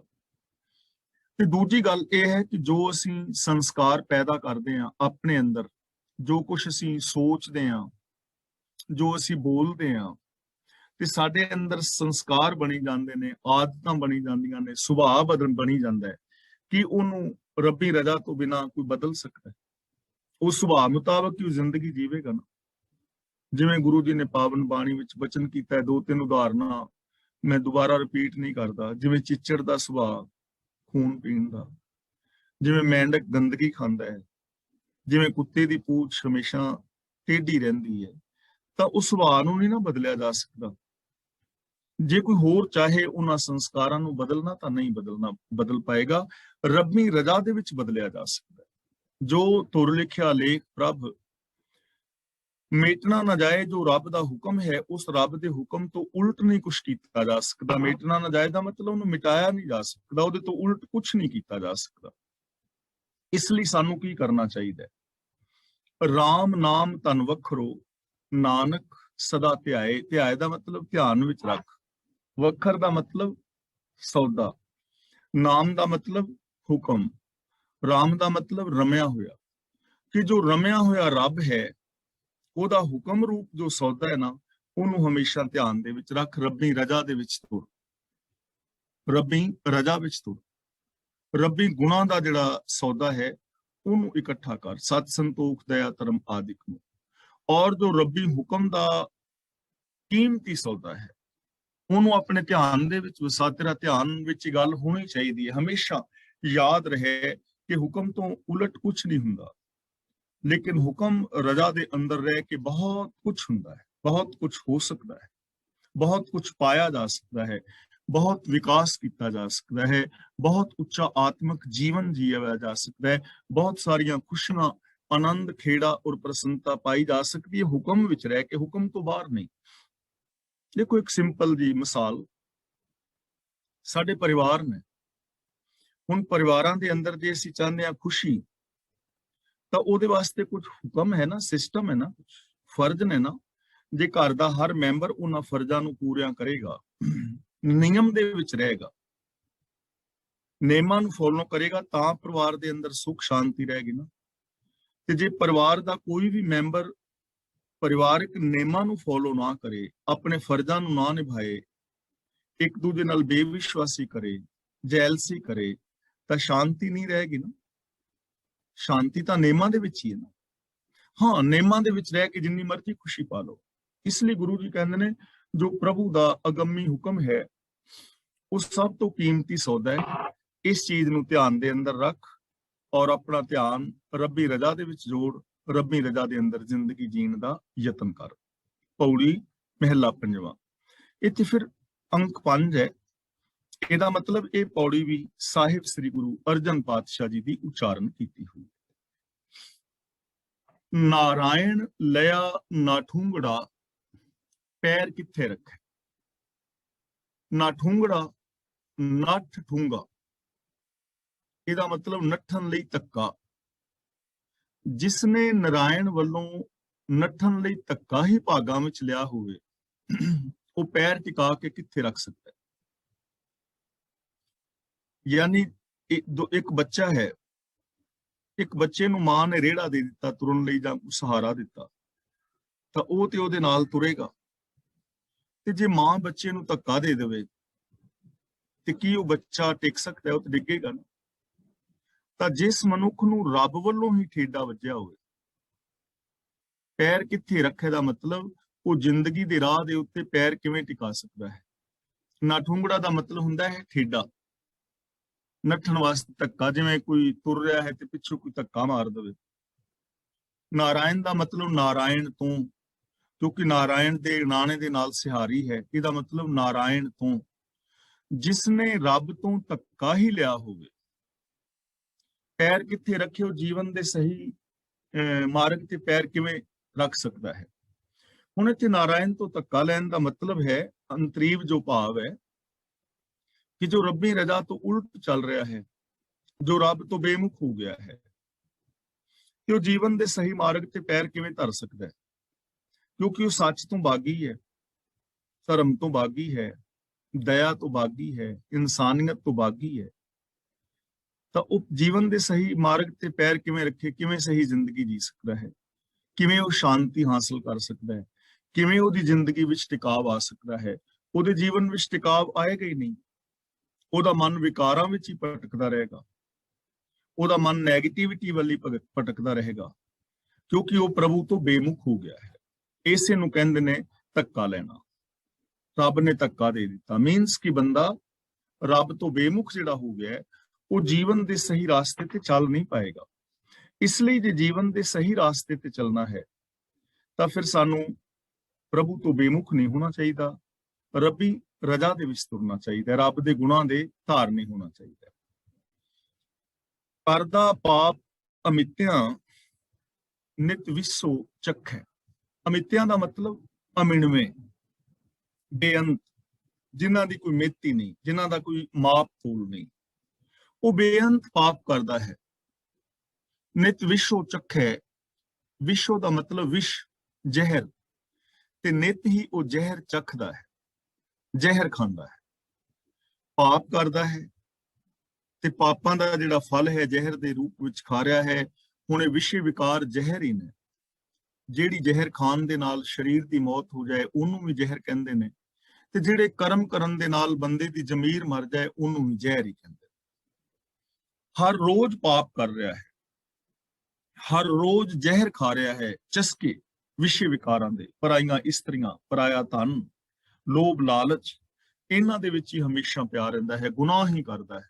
ਔਰ ਗੁਨਾਹ ਕਰਦਾ ਹੋਇਆ ਆਤਮਕ ਮੌਤ ਲਿਆਉਣ ਵਾਲੀ ਜ਼ਹਿਰ ਹਰ ਰੋਜ਼ ਹਰ ਪਲ ਖਾ ਰਿਹਾ ਹੈ। ਨਿੰਦਾ ਕਰਦਾ ਪਛਮੂਆ ਵਿੱਚ ਦੇਹੀ ਭਖੈ। ਭਖੈ ਦਾ ਮਤਲਬ ਸੜਦਾ ਹੈ, ਭਖਦਾ ਹੈ। ਪਛਮੂਆ ਦਾ ਮਤਲਬ ਸੜ ਕੇ ਮਰਦਾ ਹੈ। ਦੂਜਿਆਂ ਦੇ ਐਬ ਢੂੰਡ ਕੇ ਖੁਆਰ ਹੁੰਦਾ ਹੈ। ਨਿੰਦਾ ਕਰਦਾ ਹੋਇਆ ਮਤਲਬ ਦੂਜਿਆਂ ਦੇ ਐਬ ਢੂੰਡਣੇ। ਨਿੰਦਾ ਅਸੀਂ ਤਾਂ ਹੀ ਕਰਾਂਗੇ ਜੇ ਦੂਜਿਆਂ ਦੇ ਐਬ ਢੂੰਡਾਂਗੇ। ਫਲਾਂ ਬੰਦੇ ਦੀ ਬੋਲੀ ਨਹੀਂ ਚੰਗੀ, ਉਹਦਾ ਵਿਹਾਰ ਨਹੀਂ ਚੰਗਾ, ਉਹ ਕੱਪੜੇ ਪਾਉਣ ਦਾ ਨਹੀਂ ਉਹਨੂੰ ਪਤਾ, ਉਹਨੂੰ ਰੋਟੀ ਖਾਣ ਦਾ ਨਹੀਂ ਪਤਾ, ਉਹਨਾਂ ਨੇ ਮਕਾਨ ਗਲਤ ਲੈ ਲਿਆ, ਉਹਨਾਂ ਨੇ ਇਹ ਕਰ ਲਿਆ। ਯਾਨੀ ਐਬ, ਦੂਜਿਆਂ ਦੇ ਐਬ, ਦੂਜਿਆਂ ਦੇ ਗੁਣਾਂ ਨੂੰ ਔਗਣ ਬਣਾ ਬਣਾ ਕੇ ਪੇਸ਼ ਜਿਹੜਾ ਕਰਦਾ ਹੈ ਨਾ, ਪਚਮੂਆ ਦਾ ਮਤਲਬ ਉਹ ਖੱਪ ਖੱਪ ਕੇ ਮਰਦਾ ਹੈ, ਆਤਮਕ ਮੌਤ ਸਹਿੜਦਾ ਹੈ। ਕੋਈ ਖੁਸ਼ੀ ਵਾਲੀ ਗੱਲ ਨਹੀਂ ਹੈ। ਜੇ ਤੇ ਅਸੀਂ ਕਿਸੇ ਦੂਜੇ ਦੇ ਗੁਣਾਂ ਦੀ ਸਿਫਤ ਕਰਦੇ ਹਾਂ ਨਾ, ਤਾਂ ਸਾਨੂੰ ਵੀ ਖੁਸ਼ੀ ਮਿਲਦੀ ਹੈ ਔਰ ਦੂਜੇ ਲੋਕ ਵੀ ਖੁਸ਼ ਹੋਣਗੇ ਕਿ ਯਾਰ ਇਸ ਬੰਦੇ ਦੀ ਕਿੰਨੀ ਚੰਗੀ ਬਿਰਤੀ ਹੈ ਕਿ ਇਹ ਕਿਸੇ ਦੇ ਗੁਣਾਂ ਤੋਂ, ਕਿਸੇ ਦੇ ਵਿਕਾਸ ਤੋਂ ਖੁਸ਼ੀ ਮਾਣ ਰਿਹਾ ਹੈ, ਤਾਂ ਮੇਰੇ ਵੀ ਵਿਕਾਸ ਤੋਂ ਇਹ ਖੁਸ਼ੀ ਮਾਣਦਾ ਹੋਵੇਗਾ। ਔਰ ਜੋ ਬੰਦਾ ਕਿਸੇ ਦੀ ਦੂਜੇ ਦੀ ਸਿਫਤ ਕਰ ਰਿਹਾ ਹੈ ਸੱਚੇ ਗੁਣਾਂ ਦੀ, ਉਹਦੇ ਆਪਣੇ ਅੰਦਰ ਵੀ ਉਹ ਗੁਣ ਆਉਣ ਦੀ ਸੰਭਾਵਨਾ ਬਣ ਜਾਏਗੀ। ਪਰ ਜਿਹੜਾ ਬੰਦਾ ਵੇਖ ਹੀ ਐਬ ਰਿਹਾ ਹੈ, ਉਹਦੀ ਆਦਤ ਉਸ ਮੱਖੀ ਵਰਗੀ ਹੈ ਜੋ ਫੁੱਲ ਨੂੰ ਛੱਡ ਕੇ ਵਿਸ਼ਟਾ ਦੇ ਉੱਤੇ ਜਾ ਬਹਿੰਦੀ ਹੈ। ਉਸ ਗੰਦਗੀ ਦੀ ਮੱਖੀ ਵਰਗਾ ਹੈ ਉਹ ਬੰਦਾ। ਤਾਂ ਗੁਰੂ ਜੀ ਕਹਿੰਦੇ ਨੇ ਨਿੰਦਾ ਕਰਦਾ ਕਰਦਾ, ਦੂਜਿਆਂ ਦੇ ਔਗਣ ਢੂੰਡਦਾ ਢੂੰਡਦਾ, ਆਖਿਰ ਵਿਕਾਰਾਂ ਦੇ ਵਿੱਚ ਸੜ ਕੇ ਦੁਖੀ ਹੁੰਦਾ, ਆਤਮਕ ਮੌਤੇ ਮਰ ਜਾਂਦਾ ਹੈ। ਤੇ ਦੇਹੀ ਪਖੇ ਦਾ ਮਤਲਬ ਆਪਣੇ ਆਪ ਦੇ ਵਿੱਚ ਹੀ ਸੜਦਾ ਰਹਿੰਦਾ ਹੈ, ਦੇਹੀ ਦੇ ਵਿੱਚ ਹੀ ਸੜਦਾ ਰਹਿੰਦਾ ਹੈ, ਆਪਣੇ ਆਪ ਵਿੱਚ ਹੀ ਸੜਦਾ ਰਹਿੰਦਾ ਹੈ, ਕ੍ਰਿਜਦਾ ਰਹਿੰਦਾ ਹੈ। ਉਹਨੂੰ ਇਕੱਲੇ ਨੂੰ ਵੀ ਸ਼ਾਂਤੀ ਨਹੀਂ ਤੇ ਜਨਤਾ ਵਿੱਚ ਵੀ ਸ਼ਾਂਤੀ ਨਹੀਂ। ਸੱਚੇ ਸਾਹਿਬ ਮਾਰਿਆ ਕੌਣ ਤਿਸ ਨੂੰ ਰੱਖੇ। ਤਾਂ ਗੁਰੂ ਜੀ ਕਹਿੰਦੇ ਨੇ ਸਮਝੋ ਉਹ ਤੇ ਰੱਬ ਵੱਲੋਂ ਮਾਰਿਆ ਹੋਇਆ ਹੈ, ਤੇ ਉਹਨੂੰ ਕੌਣ ਰੱਖੇ, ਉਹਨੂੰ ਕੌਣ ਬਚਾਏ, ਉਹਦੀ ਸਹਾਇਤਾ ਕੌਣ ਕਰੇ ਜੋ ਰੱਬ ਦਾ ਮਾਰਿਆ ਹੋਵੇ। ਹੁਣ ਰੱਬ ਨੇ ਜ਼ਿੰਦਗੀ ਦੇਣੀ ਹੈ, ਤੇ ਜੇ ਰੱਬ ਤੋਂ ਹੀ ਮੌਤ ਲੈ ਲਵੇ ਤਾਂ ਪ੍ਰੋਬਲਮ ਕ੍ਰੀਏਟ ਹੋਏਗੀ ਨਾ। ਪਾਣੀ ਨੇ ਜੀਵਨ ਦੇਣਾ ਹੈ, ਤੇ ਜਿਹੜੀ ਫਸਲ ਨੂੰ ਪਾਣੀ ਹੀ ਮੌਤ ਦੇ ਦੇਵੇ ਉਹ ਦੁਬਾਰਾ ਹਰੀ ਭਰੀ ਨਹੀਂ ਹੁੰਦੀ। ਤੱਤੀ ਤੋਏ ਨਾ ਪੱਲਵੇ ਜੇ ਜਲ ਟੁੱਪੀ ਦੇ। ਜੇ ਫਸਲ ਸੁੱਕ ਰਹੀ ਹੈ ਨਾ ਪਾਣੀ ਤੋਂ ਬਿਨਾ, ਉਹਨੂੰ ਵਕਤ ਨਾਲ ਪਾਣੀ ਮਿਲ ਜਾਏ ਤੇ ਉਹ ਹਰੀ ਭਰੀ ਹੋ ਜਾਂਦੀ। ਤੇ ਜੇ ਬਰਸਾਤ ਜ਼ਿਆਦਾ ਪੈ ਜਾਏ ਤੇ ਕਣਕ ਵਗੈਰਾ ਜਾਂ ਕੋਈ ਫਸਲ ਪਾਣੀ ਵਿੱਚ ਡੁੱਬ ਜਾਏ ਔਰ ਡੁੱਬ ਕੇ ਗਲ ਜਾਏ, ਮੁੜ ਕੇ ਉਹ ਫਸਲ ਹਰੀ ਨਹੀਂ ਹੁੰਦੀ। ਹੁਣ ਜਿਹੜਾ ਬੰਦਾ ਆਤਮਕ ਮੌਤੇ ਮਰ ਰਿਹਾ ਹੈ, ਜੇ ਉਹ ਬਾਣੀ ਨਾਲ ਜੁੜ ਜਾਏ, ਰੱਬੀ ਗੁਣਾਂ ਦੇ ਨਾਲ ਜੁੜ ਜਾਏ, ਤਾਂ ਉਹਦਾ ਆਤਮਕ ਜੀਵਨ ਉਹਨੂੰ ਮਿਲ ਸਕਦਾ ਹੈ, ਉਹਦਾ ਬਚਾਅ ਹੋ ਜਾਏਗਾ, ਉਹਦਾ ਜੀਵਨ ਹਰਾ ਭਰਾ ਹੋ ਜਾਏਗਾ। ਪਰ ਜਿਹੜਾ ਸਭ ਕੁਝ ਬੰਦਾ ਜਾਣਦਾ ਬੁੱਝਦਾ ਹੈ ਕਿ ਸੱਚ ਬੋਲਣ ਦਾ ਫਾਇਦਾ ਹੈ, ਦਇਆ ਕਰਨ ਦਾ ਲਾਭ ਹੈ, ਤੇ ਜੇ ਇਹ ਚੀਜ਼ ਜਾਣਦਾ ਬੁੱਝਦਾ ਵੀ ਇਹਨਾਂ ਗੁਣਾਂ ਦਾ ਧਾਰਨੀ ਨਾ ਹੋਵੇ ਤੇ ਉਹਨੂੰ ਕੌਣ ਬਚਾ ਸਕਦਾ? ਉਹ ਤੇ ਆਪ ਮੌਤ ਸਹਿੜ ਰਹਿਣਾ। ਤਾਂ ਜੋ ਸੱਚੇ ਸਾਹਿਬ ਮਾਰਿਆ ਦਾ ਮਤਲਬ ਜੋ ਰੱਬ ਵੱਲੋਂ ਬੇਮੁਖ ਹੈ, ਰੱਬੀ ਰਜ਼ਾ ਤੋਂ ਬਾਗੀ ਹੈ, ਕੌਣ ਉਹਨੂੰ ਬਚਾ ਸਕਦਾ ਹੈ ਆਤਮਕ ਮੌਤੇ ਮਰਨ ਤੋਂ? ਭਾਵ ਕੋਈ ਨਹੀਂ ਬਚਾ ਸਕਦਾ, ਉਹਦੀ ਆਤਮਕ ਮੌਤ ਨਿਸ਼ਚਿਤ ਹੈ। ਨਾਨਕ ਤਿਸ ਸਰਣਾਗਤੀ ਜੋ ਪੁਰਖ ਅਲਖ ਹੈ। ਅਲਖ ਹੈ ਦਾ ਮਤਲਬ ਅਲਖ, ਅਦ੍ਰਿਸ਼ਟ, ਜੋ ਇਹਨਾਂ ਅੱਖਾਂ ਨਾਲ ਦਿਸਦਾ ਨਹੀਂ। ਪੁਰਖ ਦਾ ਮਤਲਬ ਰਮਿਆ ਹੋਇਆ। ਗੁਰੂ ਜੀ ਕਹਿੰਦੇ ਨੇ, ਹੇ ਨਾਨਕ, ਜੇ ਤੂੰ ਇਸ ਜ਼ਹਿਰ ਤੋਂ ਬਚਣਾ ਚਾਹੁੰਦਾ ਹੈ ਤਾਂ ਉਸ ਪ੍ਰਭੂ ਦੀ ਸ਼ਰਨ ਲੈ ਜਿਹੜਾ ਜਰਰੇ ਜਰਰੇ ਅੰਦਰ ਸਮਾਇਆ ਹੋਇਆ ਹੈ। ਪੁਰਖ ਦਾ ਮਤਲਬ ਕਾਇਨਾਤ ਦੇ ਜਰਰੇ ਜਰਰੇ ਅੰਦਰ ਸਮਾਇਆ ਹੋਇਆ ਹੈ ਔਰ ਜਿਹੜਾ ਇਹਨਾਂ ਅੱਖਾਂ ਦੇ ਨਾਲ ਦਿਸਦਾ ਨਹੀਂ। ਹੁਣ ਇਹ ਚੀਜ਼ ਥੋੜੀ ਜਿਹੀ ਸਮਝਣ ਵਾਲੀ ਹੈ ਕਿ ਇਹਨਾਂ ਅੱਖਾਂ ਨਾਲ ਨਹੀਂ ਦਿਸਦਾ ਤੇ ਉਹ ਅੱਖਾਂ ਹੋਰ ਨੇ। ਨਾਨਕ ਸੇ ਅੱਖੜੀਆਂ ਬਿਆਨ ਜਿਨੇ ਦਿਸਣ ਤੋਂ ਮਾਂ ਪਰੀ, ਉਹ ਅੱਖਾਂ ਹੋਰ ਨੇ ਜਿਨ੍ਹਾਂ ਅੱਖਾਂ ਨਾਲ ਮੇਰਾ ਰੱਬ ਦਿਸਦਾ ਹੈ। ਤਾਂ ਇਹਦਾ ਮਤਲਬ ਇਹ ਨਹੀਂ ਕਿ ਇਹ ਡੇਲੇ ਕੱਢ ਕੇ ਤੇ ਦੂਜੇ ਡੇਲੇ ਪਵਾਉਣੇ ਪੈਣਗੇ, ਇਹ ਰੈਟੀਨਾ ਕੱਢ ਕੇ ਦੂਜਾ ਪਾਉਣਾ ਪਏਗਾ, ਅੱਖਾਂ ਬਦਲਣੀਆਂ ਪੈਣਗੀਆਂ। ਅੱਖਾਂ ਇਹੀ ਰਹਿਣੀਆਂ ਨੇ। ਤਾਂ ਉਹ ਅੱਖਾਂ ਜਿਨ੍ਹਾਂ ਨਾਲ ਰੱਬ ਦਿਸਦਾ ਹੈ, ਉਹਦਾ ਮਤਲਬ ਹੈ ਸੋਚ। ਨਾਨਕ ਸੇ ਅੱਖੜੀਆਂ ਬਿਆਨ, ਉਹ ਵੇਖਣ ਵਾਲੀ ਸੋਚ ਹੋਰ ਹੈ ਜਿਸ ਸੋਚ ਦੇ ਨਾਲ ਸਾਰਿਆਂ ਵਿੱਚ ਰੱਬ ਦਿਸਦਾ ਹੈ। ਇਸ ਲਈ ਜਦੋਂ ਸੋਚ ਬਦਲੇਗੀ ਨਾ ਤਾਂ ਇਹਨਾਂ ਅੱਖਾਂ ਦਾ ਤੱਕਣਾ ਬਦਲ ਜਾਏਗਾ। ਇਹ ਥੋੜੀ ਜੀ ਗੱਲ ਸਮਝਣ ਵਾਲੀ ਹੈ। ਇਹ ਮਿਸਾਲ ਮੈਂ ਆਮ ਦੇ ਰਿਹਾ ਰੋਜ਼, ਕਿਉਂਕਿ ਇਹ ਜ਼ਰੂਰੀ ਨੇ। ਇਹਨਾਂ ਚੀਜ਼ਾਂ ਰਾਹੀਂ ਸਾਨੂੰ ਸਮਝ ਆ ਜਾਂਦੀ ਹੈ। ਸਾਡੀ ਆਪਣੀ ਧੀ ਭੈਣ ਹੈ, ਅੱਖਾਂ ਇਹੀ ਵੇਖ ਰਹੀਆਂ ਨੇ ਨਾ ਲੇਕਿਨ ਪਿੱਛੇ ਬਿਰਤੀ ਸੋਚ ਕੋਈ ਹੋਰ ਹੈ, ਸੋਚ ਧੀ ਭੈਣ ਵਾਲੀ ਹੈ। ਪਰ ਬੇਗਾਨੀ ਕੋਈ ਧੀ ਭੈਣ ਆ ਗਈ ਹੈ, ਅੱਖਾਂ ਤੇ ਇਹੀ ਨੇ, ਪਰ ਇਹਨਾਂ ਅੱਖਾਂ ਰਾਹੀਂ ਵੇਖਣ ਵਾਲੀ ਜਿਹੜੀ ਪਿਛਲੀ ਸੋਚ ਹੈ ਉਹ ਬਦਲ ਗਈ ਹੈ। ਹੁਣ ਉਹ ਧੀ ਭੈਣ ਨਹੀਂ ਦਿਸ ਰਹੀ, ਉਹ ਹੁਣ ਕੁਝ ਹੋਰ ਦਿਸ ਰਹੀ ਹੈ। ਇਸੇ ਤਰ੍ਹਾਂ ਜੋ ਮੇਰੇ ਸਾਹਮਣੇ ਤੁਸੀਂ ਵੀਰ ਭੈਣਾਂ ਬੈਠੇ ਹੋ, ਤੁਹਾਨੂੰ ਮੈਂ ਕਿਸ ਸੋਚ ਨਾਲ ਵੇਖ ਰਿਹਾ? ਇੱਕ ਤਾਂ ਸੋਚ ਹੈ ਸਭ ਮੈਂ ਜੋਤ ਜੋਤ ਹੈ ਸੋਏ, ਕਿ ਇਹ ਸਾਰਿਆਂ ਲੋਕਾਂ ਦੇ ਵਿੱਚ ਪ੍ਰਭੂ ਦੀ ਜੋਤ ਹੈ, ਤੇ ਮੈਂ ਉਸ ਸੋਚ ਨਾਲ ਤੁਹਾਡੇ ਨਾਲ ਵਿਹਾਰ ਕਰਦਾ ਭੈਣਾਂ ਭਰਾਵਾਂ ਦੀ ਤਰ੍ਹਾਂ, ਔਰ ਸੱਚਾ ਮਿਲਵਰਤਨ ਕਰਦਾ ਹਾਂ। ਰੱਬ ਦਾ ਰੂਪ ਸਮਝ ਕੇ ਤੁਹਾਡੇ ਨਾਲ ਰੱਬ ਵਰਗਾ ਪਿਆਰ, ਰੱਬ ਵਰਗਾ ਸਤਿਕਾਰ ਕਰਦਾ, ਤਾਂ ਇਹ ਮੇਰੀ ਸੋਚ ਹੈ ਰੱਬ ਨੂੰ ਵੇਖਣ ਵਾਲੀ। ਅੱਖਾਂ ਉਹੀ ਨੇ, ਪਿੱਛੇ ਸੋਚ ਬਦਲ ਗਈ ਹੈ। ਹੁਣ ਤੁਹਾਨੂੰ ਵੇਖ ਕੇ ਖੁਸ਼ੀ ਹੁੰਦੀ ਹੈ। ਲੇਕਿਨ ਜੇ ਮੈਂ ਤੁਹਾਨੂੰ ਦੇਖ ਰਿਹਾ ਕਿ ਇਹ ਫਲਾਂ ਜਾਤ ਦਾ ਹੈ, ਇਹ ਉਸ ਪਾਰਟੀ ਦਾ ਹੈ, ਇਹ ਫਲਾਣੇ ਗਰੁੱਪ ਦਾ ਬੰਦਾ ਹੈ, ਅੱਖਾਂ ਇਹੀ ਨੇ, ਪਰ ਹੁਣ ਤੁਹਾਡੇ ਵਿੱਚ ਰੱਬ ਨਹੀਂ ਦਿਸ ਰਿਹਾ। ਹੁਣ ਪਾਰਟੀ ਦਿਸ ਰਹੀ ਹੈ, ਗਰੁੱਪ ਦਿਸ ਰਹੇ ਨੇ, ਜਾਤ ਦਿਸ ਰਹੀ ਹੈ, ਦੁਸ਼ਮਣ ਦਿਸ ਰਿਹਾ ਹੈ, ਮਿੱਤਰ ਦਿਸ ਰਿਹਾ ਹੈ। ਇਸ ਲਈ ਸਾਨੂੰ ਉਹ ਨਹੀਂ ਦਿਸਦਾ, ਸੋਚ ਬਦਲਣੀ ਪਵੇਗੀ। ਜਿਹੜੀ ਸੋਚ ਨਾਲ ਅਸੀਂ ਜ਼ਿੰਦਗੀ ਜੀ ਰਹੇ ਹਾਂ ਨਾ, ਇਹ ਸੋਚ ਨਾਲ ਰੱਬ ਨਹੀਂ ਪ੍ਰਗਟ ਹੁੰਦਾ। ਸੋਚ ਬਦਲਣੀ ਪਵੇਗੀ, ਤਾਂ ਉਹ ਅਲੱਖ ਹੈ। ਸਾਨੂੰ ਤਾਂ ਨਹੀਂ ਦਿਸਦਾ ਕਿਉਂਕਿ ਮੇਰੀ ਸੋਚ ਪੈ ਮਾੜੀ ਹੈ ਤੁਹਾਡੇ ਵਿੱਚ ਰੱਬ ਸਭੇ ਕਟ ਰਾਮ ਬੋਲੇ। ਗੁਰੂ ਜੀ ਕਹਿਣੇ ਸੋਹਣੇ ਨੱਕ ਜਿਨ ਲੰਬੜੇ ਵਾਲਾ, ਕਿ ਆ ਸੋਹਣੇ ਸੋਹਣੇ ਨੱਕ, ਸੋਹਣੇ ਸੋਹਣੇ ਵਾਲ ਇਹ ਰੱਬ ਦੇ ਹੀ ਨੇ। ਸਹਿਜ ਤਵ ਨੈਣ, ਹਜ਼ਾਰਾਂ ਅੱਖਾਂ ਆ ਰੱਬ ਦੀਆਂ ਹੀ ਅੱਖਾਂ ਨੇ। ਪਰ ਮੇਰੀ ਸੋਚ ਨਹੀਂ ਨਾ ਐਸੀ, ਮੇਰੀ ਸੋਚ, ਮੇਰੀ ਮੈਂਟੈਲਿਟੀ ਐਸੀ ਨਹੀਂ ਹੈ। ਤਾਂ ਰੱਬ ਦੀਆਂ ਅੱਖਾਂ ਹੁੰਦਿਆਂ ਹੋਇਆਂ ਵੀ ਮੈਨੂੰ ਰੱਬ ਨਹੀਂ ਦਿਸ ਰਿਹਾ, ਇਸ ਲਈ ਅਲੱਖ ਹੈ। ਤਾਂ ਗੁਰੂ ਪਾਤਸ਼ਾਹ ਜੀ ਕਹਿੰਦੇ ਨੇ ਉਸ ਪ੍ਰਭੂ ਦੀ ਸ਼ਰਨ ਦੇ ਅੰਦਰ ਜਾ ਜੋ ਰਮਿਆ ਹੋਇਆ ਹੈ, ਜਿਹੜਾ ਅਲੱਖ ਹੈ। ਜਦੋਂ ਗੁਰੂ ਦੱਸੇ ਰਾਹਾਂ ਤੇ ਤੁਰੇਗਾ, ਉਹਦੀ ਸ਼ਰਨ ਵਿੱਚ ਜਾਏਗਾ, ਫਿਰ ਉਹ ਅਲੱਖ ਵੀ ਦਿਸ ਜਾਏਗਾ। ਸੋ ਦੇਖਿਆ ਗੁਰਮੁਖ ਆਖੀ, ਉਹਨੂੰ ਗੁਰਮੁਖਾਂ ਨੇ ਇਹਨਾਂ ਅੱਖਾਂ ਦੇ ਨਾਲ ਹੀ ਵੇਖ ਲਿਆ। ਅੱਖਾਂ ਇਹ ਰਹਿਣਗੀਆਂ, ਸੋਚ ਬਦਲ ਜਾਏ। ਤਾਂ ਗੁਰੂ ਜੀ ਕਹਿੰਦੇ ਨੇ ਉਸ ਪ੍ਰਭੂ ਦੇ ਚਰਨਾਂ ਦੀ ਸ਼ਰਨ ਲੈ, ਯਾਨੀ ਰੱਬੀ ਰਜ਼ਾ ਦੇ ਅੰਦਰ ਜ਼ਿੰਦਗੀ ਜੀ। ਸ਼ਲੋਕ ਮਹਿਲਾ ਪੰਜਵਾਂ। ਨਰਕ ਘੋਰ ਬਹੁ ਦੁਖ ਕਣੇ, ਅਕਿਰਤ ਕਣਾ ਕਾ ਥਾਨ। ਕਣੇ ਦਾ ਮਤਲਬ ਬਹੁਤੇ, ਨਰਕ ਘੋਰ ਦਾ ਮਤਲਬ ਭਿਆਨਕ ਦੁੱਖ। ਅਕਿਰਤ ਕਣ ਕਹਿੰਦੇ ਨੇ ਜੋ ਕੀਤੇ ਹੋਏ ਪਰ ਉਪਕਾਰ ਨੂੰ ਨਾ ਜਾਣੇ, ਜੋ ਕਿਸੇ ਦੇ ਕੀਤੇ ਪਰ ਉਪਕਾਰ ਨੂੰ ਨਾ ਜਾਣੇ, ਉਹਨੂੰ ਕਹਿੰਦੇ ਨੇ ਅਕਿਰਤ ਕਣ। ਤਾਂ ਗੁਰੂ ਪਾਤਸ਼ਾਹ ਜੀ ਕਹਿੰਦੇ ਨੇ ਅਕਿਰਤ ਕਣ ਮਨੁੱਖ ਪ੍ਰਭੂ ਵੱਲੋਂ ਮਾਰੇ ਹੁੰਦੇ ਨੇ, ਤੇ ਉਹਨਾਂ ਦਾ ਜਿਹੜਾ ਟਿਕਾਣਾ ਹੈ ਨਾ, ਉਹ ਦੁੱਖ ਰੂਪ ਘੋਰ ਨਰਕਾਂ ਦੇ ਵਿੱਚ ਉਹਨਾਂ ਨੂੰ ਪਾਇਆ। ਦੁੱਖ ਰੂਪ ਘੋਰ ਨਰਕ ਉਹਨਾਂ ਦਾ ਟਿਕਾਣਾ ਹੈ। ਹੁਣ ਦੇਖੋ ਐਸੇ ਜ਼ਿੰਦਗੀ ਦੀ ਗੱਲ ਹੋ ਰਹੀ ਹੈ। ਕਿਹੜਾ ਹੈ ਨਰਕ, ਕਿਹੜਾ ਹੈ? ਆਪਾਂ ਇਹ ਚੀਜ਼ਾਂ ਕਲਾਸ ਵਿੱਚ ਬਹੁਤ ਵਾਰੀ ਵਿਚਾਰ ਚੁੱਕੇ ਹਾਂ। ਨਰਕ ਦਾ ਮਤਲਬ ਦੁੱਖ, ਨਰਕ ਦਾ ਮਤਲਬ ਵਿਕਾਰ, ਕਾਮ, ਕ੍ਰੋਧ, ਲੋਭ, ਮੋਹ, ਹੰਕਾਰ, ਆਸਾ, ਤ੍ਰਿਸ਼ਨਾ, ਚੁਗਲੀ, ਨਿੰਦਾ, ਝੂਠ, ਫਰੇਬ, ਚੋਰੀਆਂ, ਯਾਰੀਆਂ, ਬੇਈਮਾਨੀਆਂ, ਠੱਗੀਆਂ, ਪਹਿਨਾਮੀਆਂ, ਪਾਪ, ਅਪਰਾਧ, ਮੇਰ ਤੇਰ, ਭਰੂਣ ਹੱਤਿਆ, ਜਾਤੀਵਾਦ, ਲੜਾਈ, ਦੰਗੇ, ਫਸਾਦ, ਇਹ ਨਰਕ ਹੀ ਤੇ ਹੈ। ਇਹ ਨਰਕ ਹੀ ਤੇ ਹੈ। ਔਰ ਐਸੇ ਵਿਕਾਰ ਕਮਾ ਕੇ ਆਪਣੀ ਜ਼ਿੰਦਗੀ ਵਿੱਚ ਵੀ ਦੁੱਖ ਪੈਦਾ ਕਰਨਾ ਔਰ ਦੁਨੀਆ ਦੀ ਜ਼ਿੰਦਗੀ ਵਿੱਚ ਵੀ ਦੁੱਖ ਪੈਦਾ ਕਰ ਦੇਣਾ, ਇਹੀ ਨਰਕ ਹੈ। ਤੇ ਜਿਹੜੇ ਅਕਿਰਤ ਕਣ ਨੇ ਨਾ, ਉਹਨਾਂ ਦਾ ਟਿਕਾਣਾ, ਉਹਨਾਂ ਦੀ ਸੁਰਤ ਦਾ ਟਿਕਾਣਾ ਇਹਨਾਂ ਨਰਕਾਂ ਦੇ ਵਿੱਚ ਹੈ, ਵਿਕਾਰਾਂ ਦੇ ਵਿੱਚ। ਉਹਨਾਂ ਦੀ ਸੁਰਤ ਇੱਥੇ ਹੀ ਹੈ, ਉਹ ਇੱਥੋਂ ਬਾਹਰ ਨਹੀਂ ਨਿਕਲਦੇ। ਤੇ ਅਕਿਰਤ ਕਣ ਦਾ ਮਤਲਬ ਜੋ ਕਿਸੇ ਦੇ ਕੀਤੇ ਪਰ ਉਪਕਾਰ ਨੂੰ ਨਹੀਂ ਜਾਣਦੇ।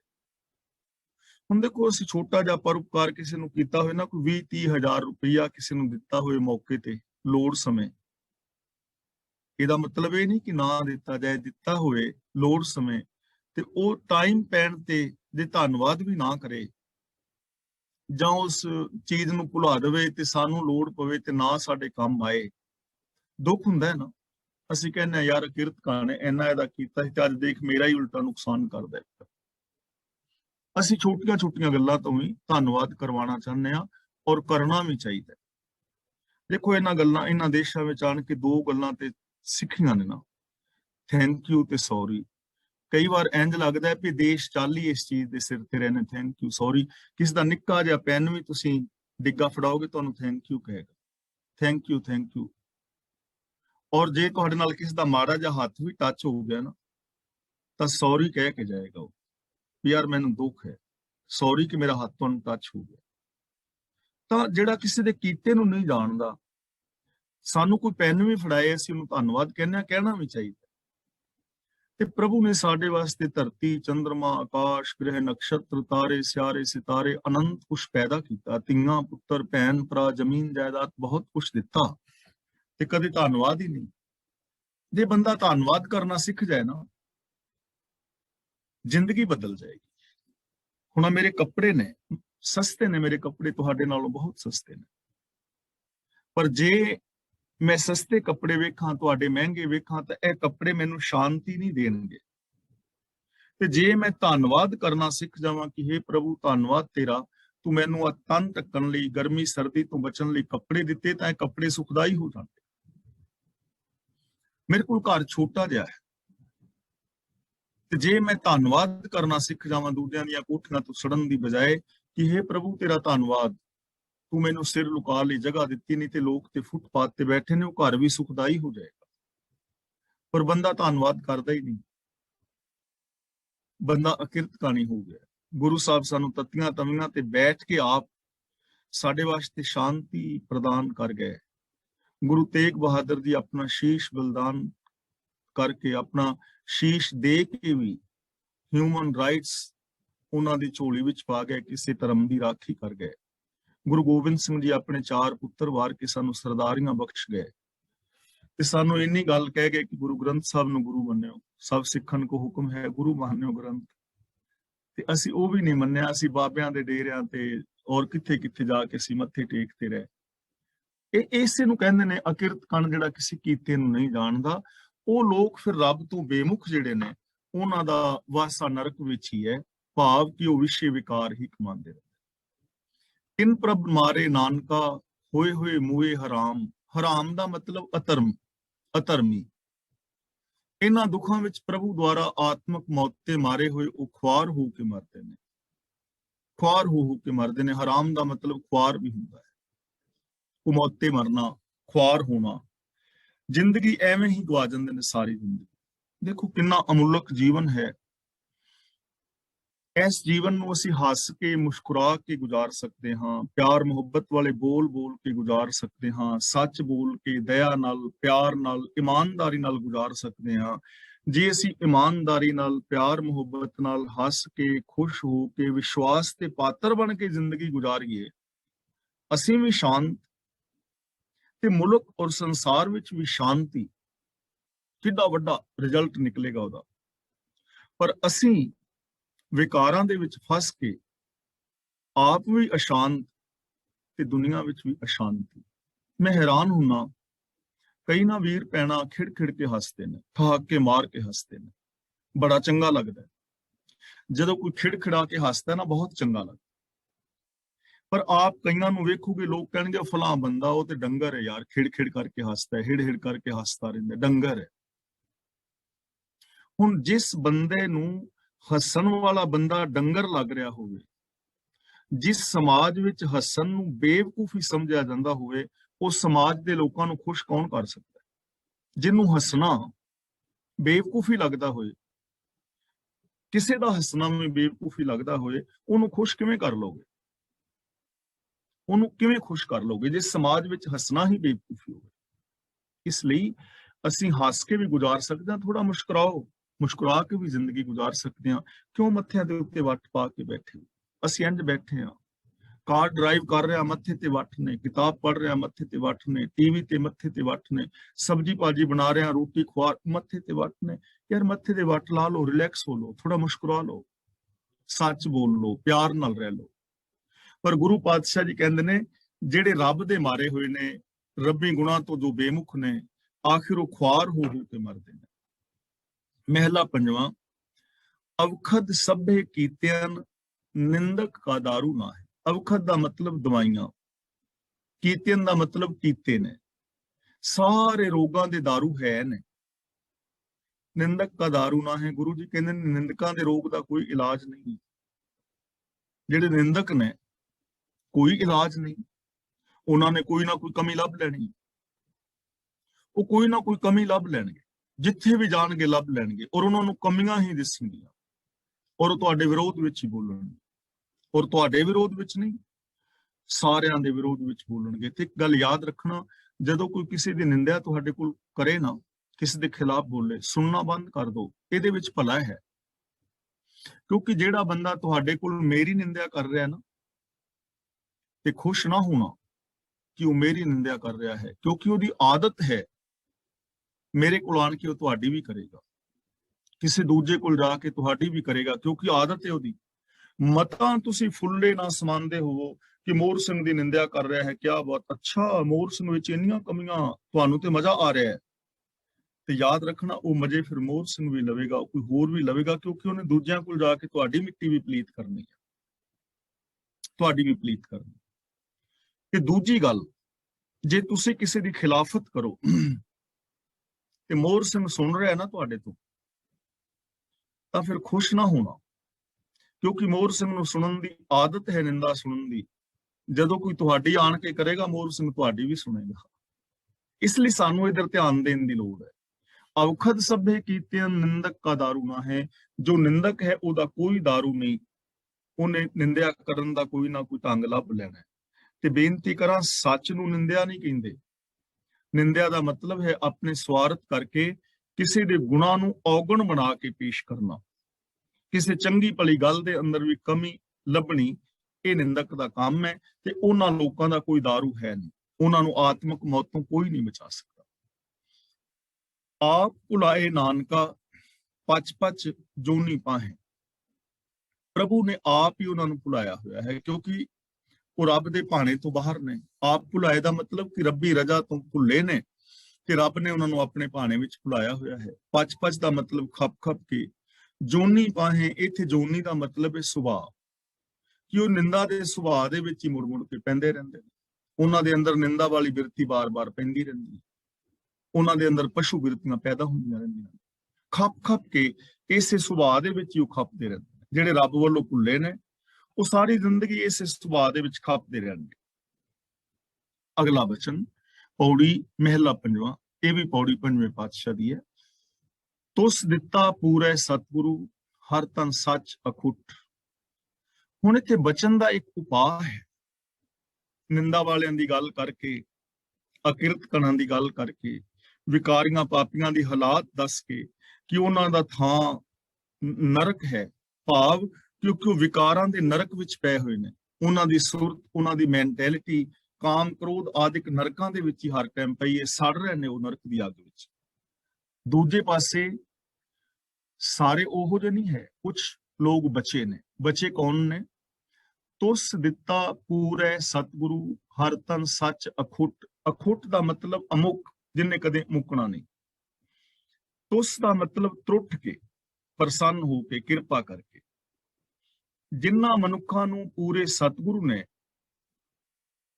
ਪ੍ਰਭੂ ਦੇ ਸ਼ੁਭ ਗੁਣਾਂ ਦਾ ਸੱਚਾ ਧਨ ਦਿੱਤਾ ਹੈ, ਜੋ ਨਾ ਮੁੱਕਣ ਵਾਲਾ ਹੈ, ਪ੍ਰਸੰਨ ਹੋ ਕੇ ਦਿੱਤਾ ਹੈ। ਹਰ ਤਨ ਦਾ ਮਤਲਬ ਹਰੀ ਦਾ ਧਨ, ਗੁਣ, ਸਤ ਸੰਤੋਖ, ਦਇਆ, ਧਰਮ ਆਦਿਕ, ਔਰ ਰੱਬੀ ਰਜ਼ਾ ਦੇ ਵਿੱਚ ਰਹਿਣ ਦਾ ਧਨ ਦਿੱਤਾ ਹੈ, ਰੱਬ ਦਾ ਪਿਆਰ ਦਿੱਤਾ ਹੈ, ਰੱਬ ਦੇ ਗੁਣ ਦਿੱਤੇ ਨੇ।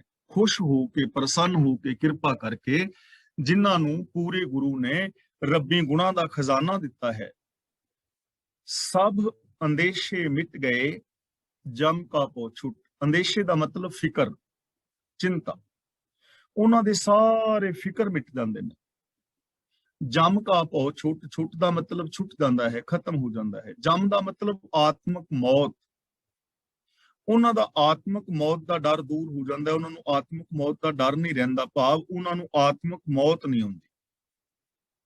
ਉਹ ਆਤਮਿਕ ਮੌਤ ਤੇ ਨਹੀਂ ਮਰਦੇ, ਉਹ ਆਤਮਿਕ ਜ਼ਿੰਦਗੀ ਜੀਂਦੇ ਨੇ। ਉਹਨਾਂ ਦੇ ਚਿੰਤਾ ਫਿਕਰ ਸਾਰੇ ਮਿਟ ਜਾਂਦੇ ਨੇ, ਔਰ ਉਹ ਖੁਸ਼ੀਆਂ ਵਾਲੀ ਜ਼ਿੰਦਗੀ ਜੀਂਦੇ ਨੇ। ਸਰੀਰਕ ਮੌਤ ਦਾ ਡਰ ਵੀ ਮੁੱਕ ਜਾਂਦਾ ਹੈ, ਔਰ ਆਤਮਿਕ ਮੌਤ ਤੋਂ ਵੀ ਉਹ ਬਚ ਜਾਂਦੇ ਨੇ। ਉਹਨਾਂ ਨੂੰ ਕਦੇ ਵੀ ਆਤਮਿਕ ਮੌਤ ਨਹੀਂ ਹੁੰਦੀ। ਉਹਨਾਂ ਦੀ ਜ਼ਿੰਦਗੀ ਦੇ ਵਿੱਚ ਇਨਸਾਨੀਅਤ ਹਮੇਸ਼ਾ ਕਾਇਮ ਰਹਿੰਦੀ ਹੈ। ਕਿਹਨਾਂ ਦੇ? ਜਿਨ੍ਹਾਂ ਨੂੰ ਸਤਿਗੁਰ ਨੇ ਖੁਸ਼ ਹੋ ਕੇ ਰੱਬੀ ਗੁਣਾਂ ਦੀ ਦਾਤ ਦਿੱਤੀ ਹੈ, ਰੱਬੀ ਰਜ਼ਾ ਦੇ ਵਿੱਚ ਤੁਰਨਾ ਸਿਖਾਇਆ ਹੈ। ਕਾਮ ਕ੍ਰੋਧ ਬੁਰਾਈਆਂ ਸੰਗ ਸਾਧੂ ਟੁੱਟ, ਟੁੱਟ ਦਾ ਮਤਲਬ ਟੁੱਟ ਜਾਂਦੀਆਂ ਨੇ, ਮੁੱਕ ਜਾਂਦੀਆਂ ਨੇ। ਉਹਨਾਂ ਦੇ ਅੰਦਰੋਂ ਕਾਮ ਕ੍ਰੋਧ ਔਰ ਪਾਪਾਂ ਦੀਆਂ ਜੋ ਬੁਰਾਈਆਂ ਨੇ, ਸਾਧੂ ਸੰਗ ਦਾ ਮਤਲਬ ਗੁਰੂ ਦੀ ਸ਼ਰਨ ਵਿੱਚ ਜਾਇਆ ਮੁੱਕ ਜਾਂਦੀਆਂ ਨੇ। ਜੋ ਲੋਕ ਗੁਰੂ ਦੀ ਸ਼ਰਨ ਵਿੱਚ ਚਲੇ ਗਏ, ਗੁਰੂ ਦੀ ਸ਼ਰਨ ਵਿੱਚ ਜਾਣ ਦਾ ਮਤਲਬ ਜਿਨ੍ਹਾਂ ਨੇ ਆਪਣੀ ਮੱਤ ਨੂੰ ਛੱਡ ਕੇ ਗੁਰੂ ਦੀ ਮੱਤ ਦਾ ਧਾਰਨੀ ਜੋ ਹੋ ਗਏ, ਉਹਨਾਂ ਦੇ ਵਿੱਚੋਂ ਕਾਮ ਕ੍ਰੋਧ ਤੇ ਹੋਰ ਜੋ ਬੁਰਾਈਆਂ ਨੇ ਉਹ ਮੁੱਕ ਜਾਂਦੀਆਂ ਨੇ।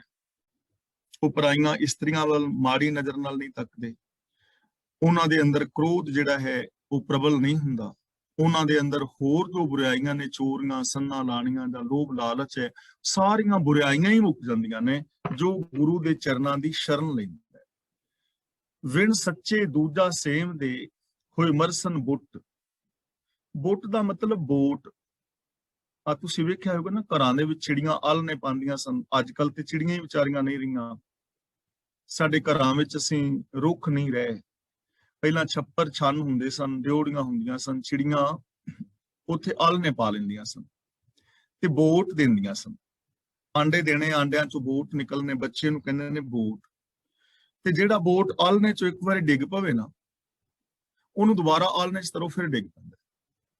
ਤੇ ਉਹ ਬੋਟ ਵਿਚਾਰਾ ਜਿਹੜਾ ਉੱਡਣਾ ਸਿੱਖਿਆ ਨਹੀਂ ਤੇ ਥੱਲੇ ਡਿੱਗ ਪਵੇ, ਉਹ ਫਿਰ ਬੜੀ ਬੁਰੀ ਤਰ੍ਹਾਂ ਮਰਦਾ ਹੈ। ਉਹਨੂੰ ਕੀੜੀਆਂ ਚੰਬੜ ਜਾਂਦੀਆਂ ਨੇ, ਕੋਈ ਚੂਹਾ ਖਾ ਜਾਏਗਾ, ਕੋਈ ਕੁੱਤਾ ਬਿੱਲੀ ਖਾ ਜਾਏਗਾ, ਔਰ ਕੀੜੀਆਂ ਲੜ ਲੜ ਕੇ ਉਹ ਮਰ ਜਾਂਦੇ ਨੇ, ਨਿਆਸਤਰੇ ਹੋ ਕੇ ਮਰਦੇ ਨੇ।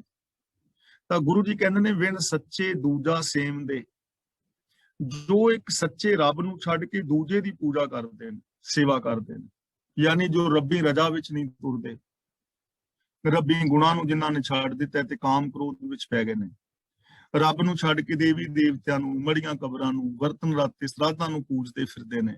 ਹੋਏ ਮਰਸਨ ਬੁੱਟ, ਉਹ ਨਿਆਸਰੇ ਹੋ ਕੇ ਮਰਨਗੇ। ਉਹ ਉਸ ਬੋਟ ਵਰਗੇ ਨੇ ਜਿਹੜਾ ਬੋਟ ਆਲਣੇ ਚੋਂ ਥੱਲੇ ਡਿੱਗ ਪਿਆ। ਆਲਣੇ ਦੇ ਵਿੱਚ ਬੋਟ ਰਹੇ ਤਾਂ ਚਿੜੀ, ਉਹਦੀ ਮਾਂ ਦਾਣਾ ਲਿਆ ਕੇ ਉਹਦੇ ਮੂੰਹ ਚ ਪਾਉਂਦੀ ਹੈ, ਉਹਨੂੰ ਪਾਲਦੀ ਹੈ, ਉਹਨੂੰ ਉਡਾਰੂ ਕਰਦੀ ਹੈ, ਔਰ ਫਿਰ ਉਹ ਆਕਾਸ਼ ਦੀਆਂ ਉਡਾਰੀਆਂ ਲਾਉਂਦਾ ਹੈ। ਪਰ ਜਿਹੜਾ ਬੋਟ ਆਲਣੇ ਤੋਂ ਥੱਲੇ ਡਿੱਗ ਪਵੇ, ਉਹਨੂੰ ਫਿਰ ਉਹਦੀ ਮਾਂ ਵੀ ਨਹੀਂ ਬਚਾ ਪਾਉਂਦੀ, ਨਿਆਸਰਾ ਹੋ ਜਾਂਦਾ। ਤੇ ਜਿਹੜੇ ਸੱਚ ਨੂੰ ਛੱਡ ਕੇ ਰੱਬੀ ਗੁਣਾਂ ਦੀ ਤੇ ਧਾਰਨੀ ਨਹੀਂ, ਸਤ ਸੰਤੋਖ ਦੇ ਧਾਰਨੀ ਨਹੀਂ, ਰੱਬੀ ਰਜ਼ਾ ਮੁਤਾਬਕ ਜ਼ਿੰਦਗੀ ਨਹੀਂ ਜੀ ਰਹੇ, ਸ੍ਰੀ ਗੁਰੂ ਗ੍ਰੰਥ ਸਾਹਿਬ ਜੀ ਦੇ ਦਿੱਤੇ ਵੇ ਆਫ ਲਾਈਫ ਨੂੰ ਜਿਨ੍ਹਾਂ ਨੇ ਨਹੀਂ ਅਪਣਾਇਆ, ਉਹ ਉਸ ਨਿਆਸਰੇ ਬੋਟ ਦੀ ਤਰ੍ਹਾਂ ਮਰਦੇ ਨੇ। ਕਦੇ ਕਿਸੇ ਬਾਬੇ ਕੋਲ, ਕਦੇ ਮੜੀਆਂ ਤੇ, ਕਦੇ ਕਬਰਾਂ ਤੇ, ਕਦੇ ਵਰਤਾਂ ਤੇ, ਕਦੇ ਨਰਾਤਿਆਂ ਤੇ, ਕਦੇ ਸਰਾਧਾਂ ਤੇ, ਕਦੇ ਭੂਤਾਂ ਪ੍ਰੇਤਾਂ ਟੂਣਿਆਂ ਟਵੀਟਾਂ, ਕਿਤੇ ਕਿਵੇਂ ਲੋਕ ਦੁਖੀ ਹੁੰਦੇ ਫਿਰਦੇ ਨੇ, ਜਦੋਂ ਕਿ ਬੜੀ ਸੌਖੀ ਜ਼ਿੰਦਗੀ ਸੀ, ਬੜੀ ਸ਼ਾਂਤ ਜ਼ਿੰਦਗੀ ਅਸੀਂ ਜੀ ਸਕਦੇ ਸੀ।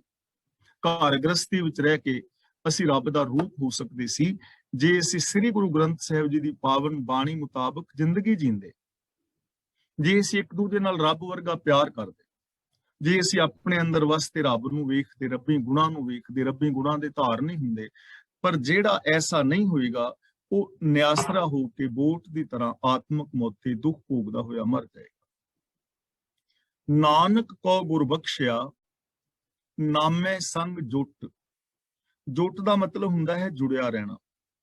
ਜਿਵੇਂ ਪਹਿਲਾਂ ਫਲੇ ਜੋਈਦੇ ਸਨ ਤੇ ਇੱਕ ਬੈਲ ਨੂੰ ਦੂਜੇ ਬੈਲ ਨਾਲ ਬੰਨਿਆ, ਤੇ ਉਹਨੂੰ ਕਹਿੰਦੇ ਵੀ ਇਹਨੂੰ ਜੁੱਟ ਕਰਦੇ, ਦੋਵਾਂ ਨੂੰ ਜੁੱਟ ਕਰਦੇ, ਵੀ ਦੋ ਟੱਗਿਆਂ ਨੂੰ ਇੱਕ ਥਾਂ ਤੇ ਬੰਨਦੇ, ਜਾਂ ਦੋ ਚੀਜ਼ਾਂ ਨੂੰ ਇੱਕ ਥਾਂ ਤੇ ਜੁੱਟ ਕਰਦੇ, ਜੋੜਦੇ। ਜੁੱਟ ਦਾ ਮਤਲਬ ਹੁੰਦਾ ਹੈ ਜੁੜਨਾ। ਨਾਨਕ ਕੋ ਗੁਰ ਬਖਸ਼ਿਆ, ਜਿਸ ਮਨੁੱਖ ਤੇ ਸਤਿਗੁਰ ਦੀ ਰਾਹੀਂ ਬਖਸ਼ਿਸ਼ ਕੀਤੀ ਹੈ। ਨਾਮੇ ਸੰਗ ਜੁੱਟ, ਨਾਮੇ ਦਾ ਮਤਲਬ ਰੱਬ ਦਾ ਹੁਕਮ, ਜੁੱਟ ਦਾ ਮਤਲਬ ਜੁੜਿਆ ਰਹੋ। ਉਹ ਪ੍ਰਭੂ ਦੇ ਹੁਕਮ ਦੇ ਨਾਲ ਜੁੜਿਆ ਰਹਿੰਦਾ ਹੈ, ਉਹ ਰੱਬੀ ਰਜ਼ਾ ਮੁਤਾਬਕ ਜ਼ਿੰਦਗੀ ਜਿੰਦਾ ਹੈ। ਨਾਨਕ ਕੋ ਗੁਰ ਬਖਸ਼ਿਆ, ਜਿਸ ਮਨੁੱਖ ਨੂੰ ਗੁਰੂ ਨੇ ਬਖਸ਼ਿਸ਼ ਕੀਤੀ ਹੈ, ਗੁਰੂ ਨੇ ਬਖਸ਼ਿਆ ਹੈ, ਗਿਆਨ ਦਿੱਤਾ ਹੈ। ਨਾਮੇ ਸੰਗ ਜੁੱਟ ਦਾ ਮਤਲਬ ਉਹ ਰੱਬੀ ਰਜ਼ਾ ਦੇ ਨਾਲ ਜੁੜਿਆ ਰਹਿੰਦਾ ਹੈ, ਰੱਬੀ ਹੁਕਮ ਵਿੱਚ ਤੁਰਦਾ ਹੈ, ਉਹਨੂੰ ਸਮਝ ਆ ਜਾਂਦੀ ਹੈ ਹੁਕਮ ਰਜ਼ਾਈ ਚੱਲਣਾ, ਨਾਨਕ ਲਿਖਿਆ ਨਾਲ। ਉਹਨੂੰ ਸਮਝ ਆ ਜਾਂਦੀ ਹੈ ਗੁਰਸਿੱਖ ਮੀਤ, ਚੱਲੋ ਗੁਰ ਚਾਲੀ, ਜੋ ਗੁਰ ਕਹੈ ਸੋਈ ਪਲ ਮਾਨੋ, ਹਰ ਹਰ ਕਥਾ ਨਿਰਾਲੀ। ਤਨ ਮਨ ਧਨ ਸਭ ਸੌਂਪ ਗੁਰ ਕੋ, ਹੁਕਮ ਮੰਨੇ ਪਾਈ ਹੈ। ਤਾਂ ਜਿਨ੍ਹਾਂ ਤੇ ਗੁਰੂ ਬਖਸ਼ਿਸ਼ ਕਰਦਾ ਹੈ, ਉਹ ਰੱਬੀ ਰਜ਼ਾ ਦੇ ਅੰਦਰ ਹਮੇਸ਼ਾ ਹਮੇਸ਼ਾ ਵਾਸਤੇ ਜੁੜੇ ਰਹਿੰਦੇ ਨੇ। ਤਾਂ ਇਸ ਲਈ ਜੇ ਅਸੀਂ ਵੀ ਚਾਹੁੰਦੇ ਹਾਂ ਕਿ ਸਾਡੀ ਜ਼ਿੰਦਗੀ ਦੇ ਅੰਦਰ ਸੁੱਖ, ਸ਼ਾਂਤੀ, ਆਨੰਦ, ਖੇੜਾ ਔਰ ਪ੍ਰਸੰਨਤਾ ਪੈਦਾ ਹੋਵੇ, ਤਾਂ ਸਾਨੂੰ ਵੀ ਚਾਹੀਦਾ ਹੈ ਅਸੀਂ ਵੀ ਗੁਰਬਾਣੀ ਨੂੰ ਆਪ ਪੜ੍ਹੀਏ, ਗੁਰਬਾਣੀ ਨੂੰ ਆਪ ਸਮਝੀਏ ਔਰ ਗੁਰਬਾਣੀ ਮੁਤਾਬਕ ਜ਼ਿੰਦਗੀ ਜੀ ਕੇ ਆਪਣੇ ਜੀਵਨ ਨੂੰ ਸਫਲ ਔਰ ਸੁਚੱਜਾ ਕਰਨ ਦਾ ਯਤਨ ਕਰੀਏ। ਤਾਂ ਮੈਂ ਇੱਥੇ ਖਿਮਾ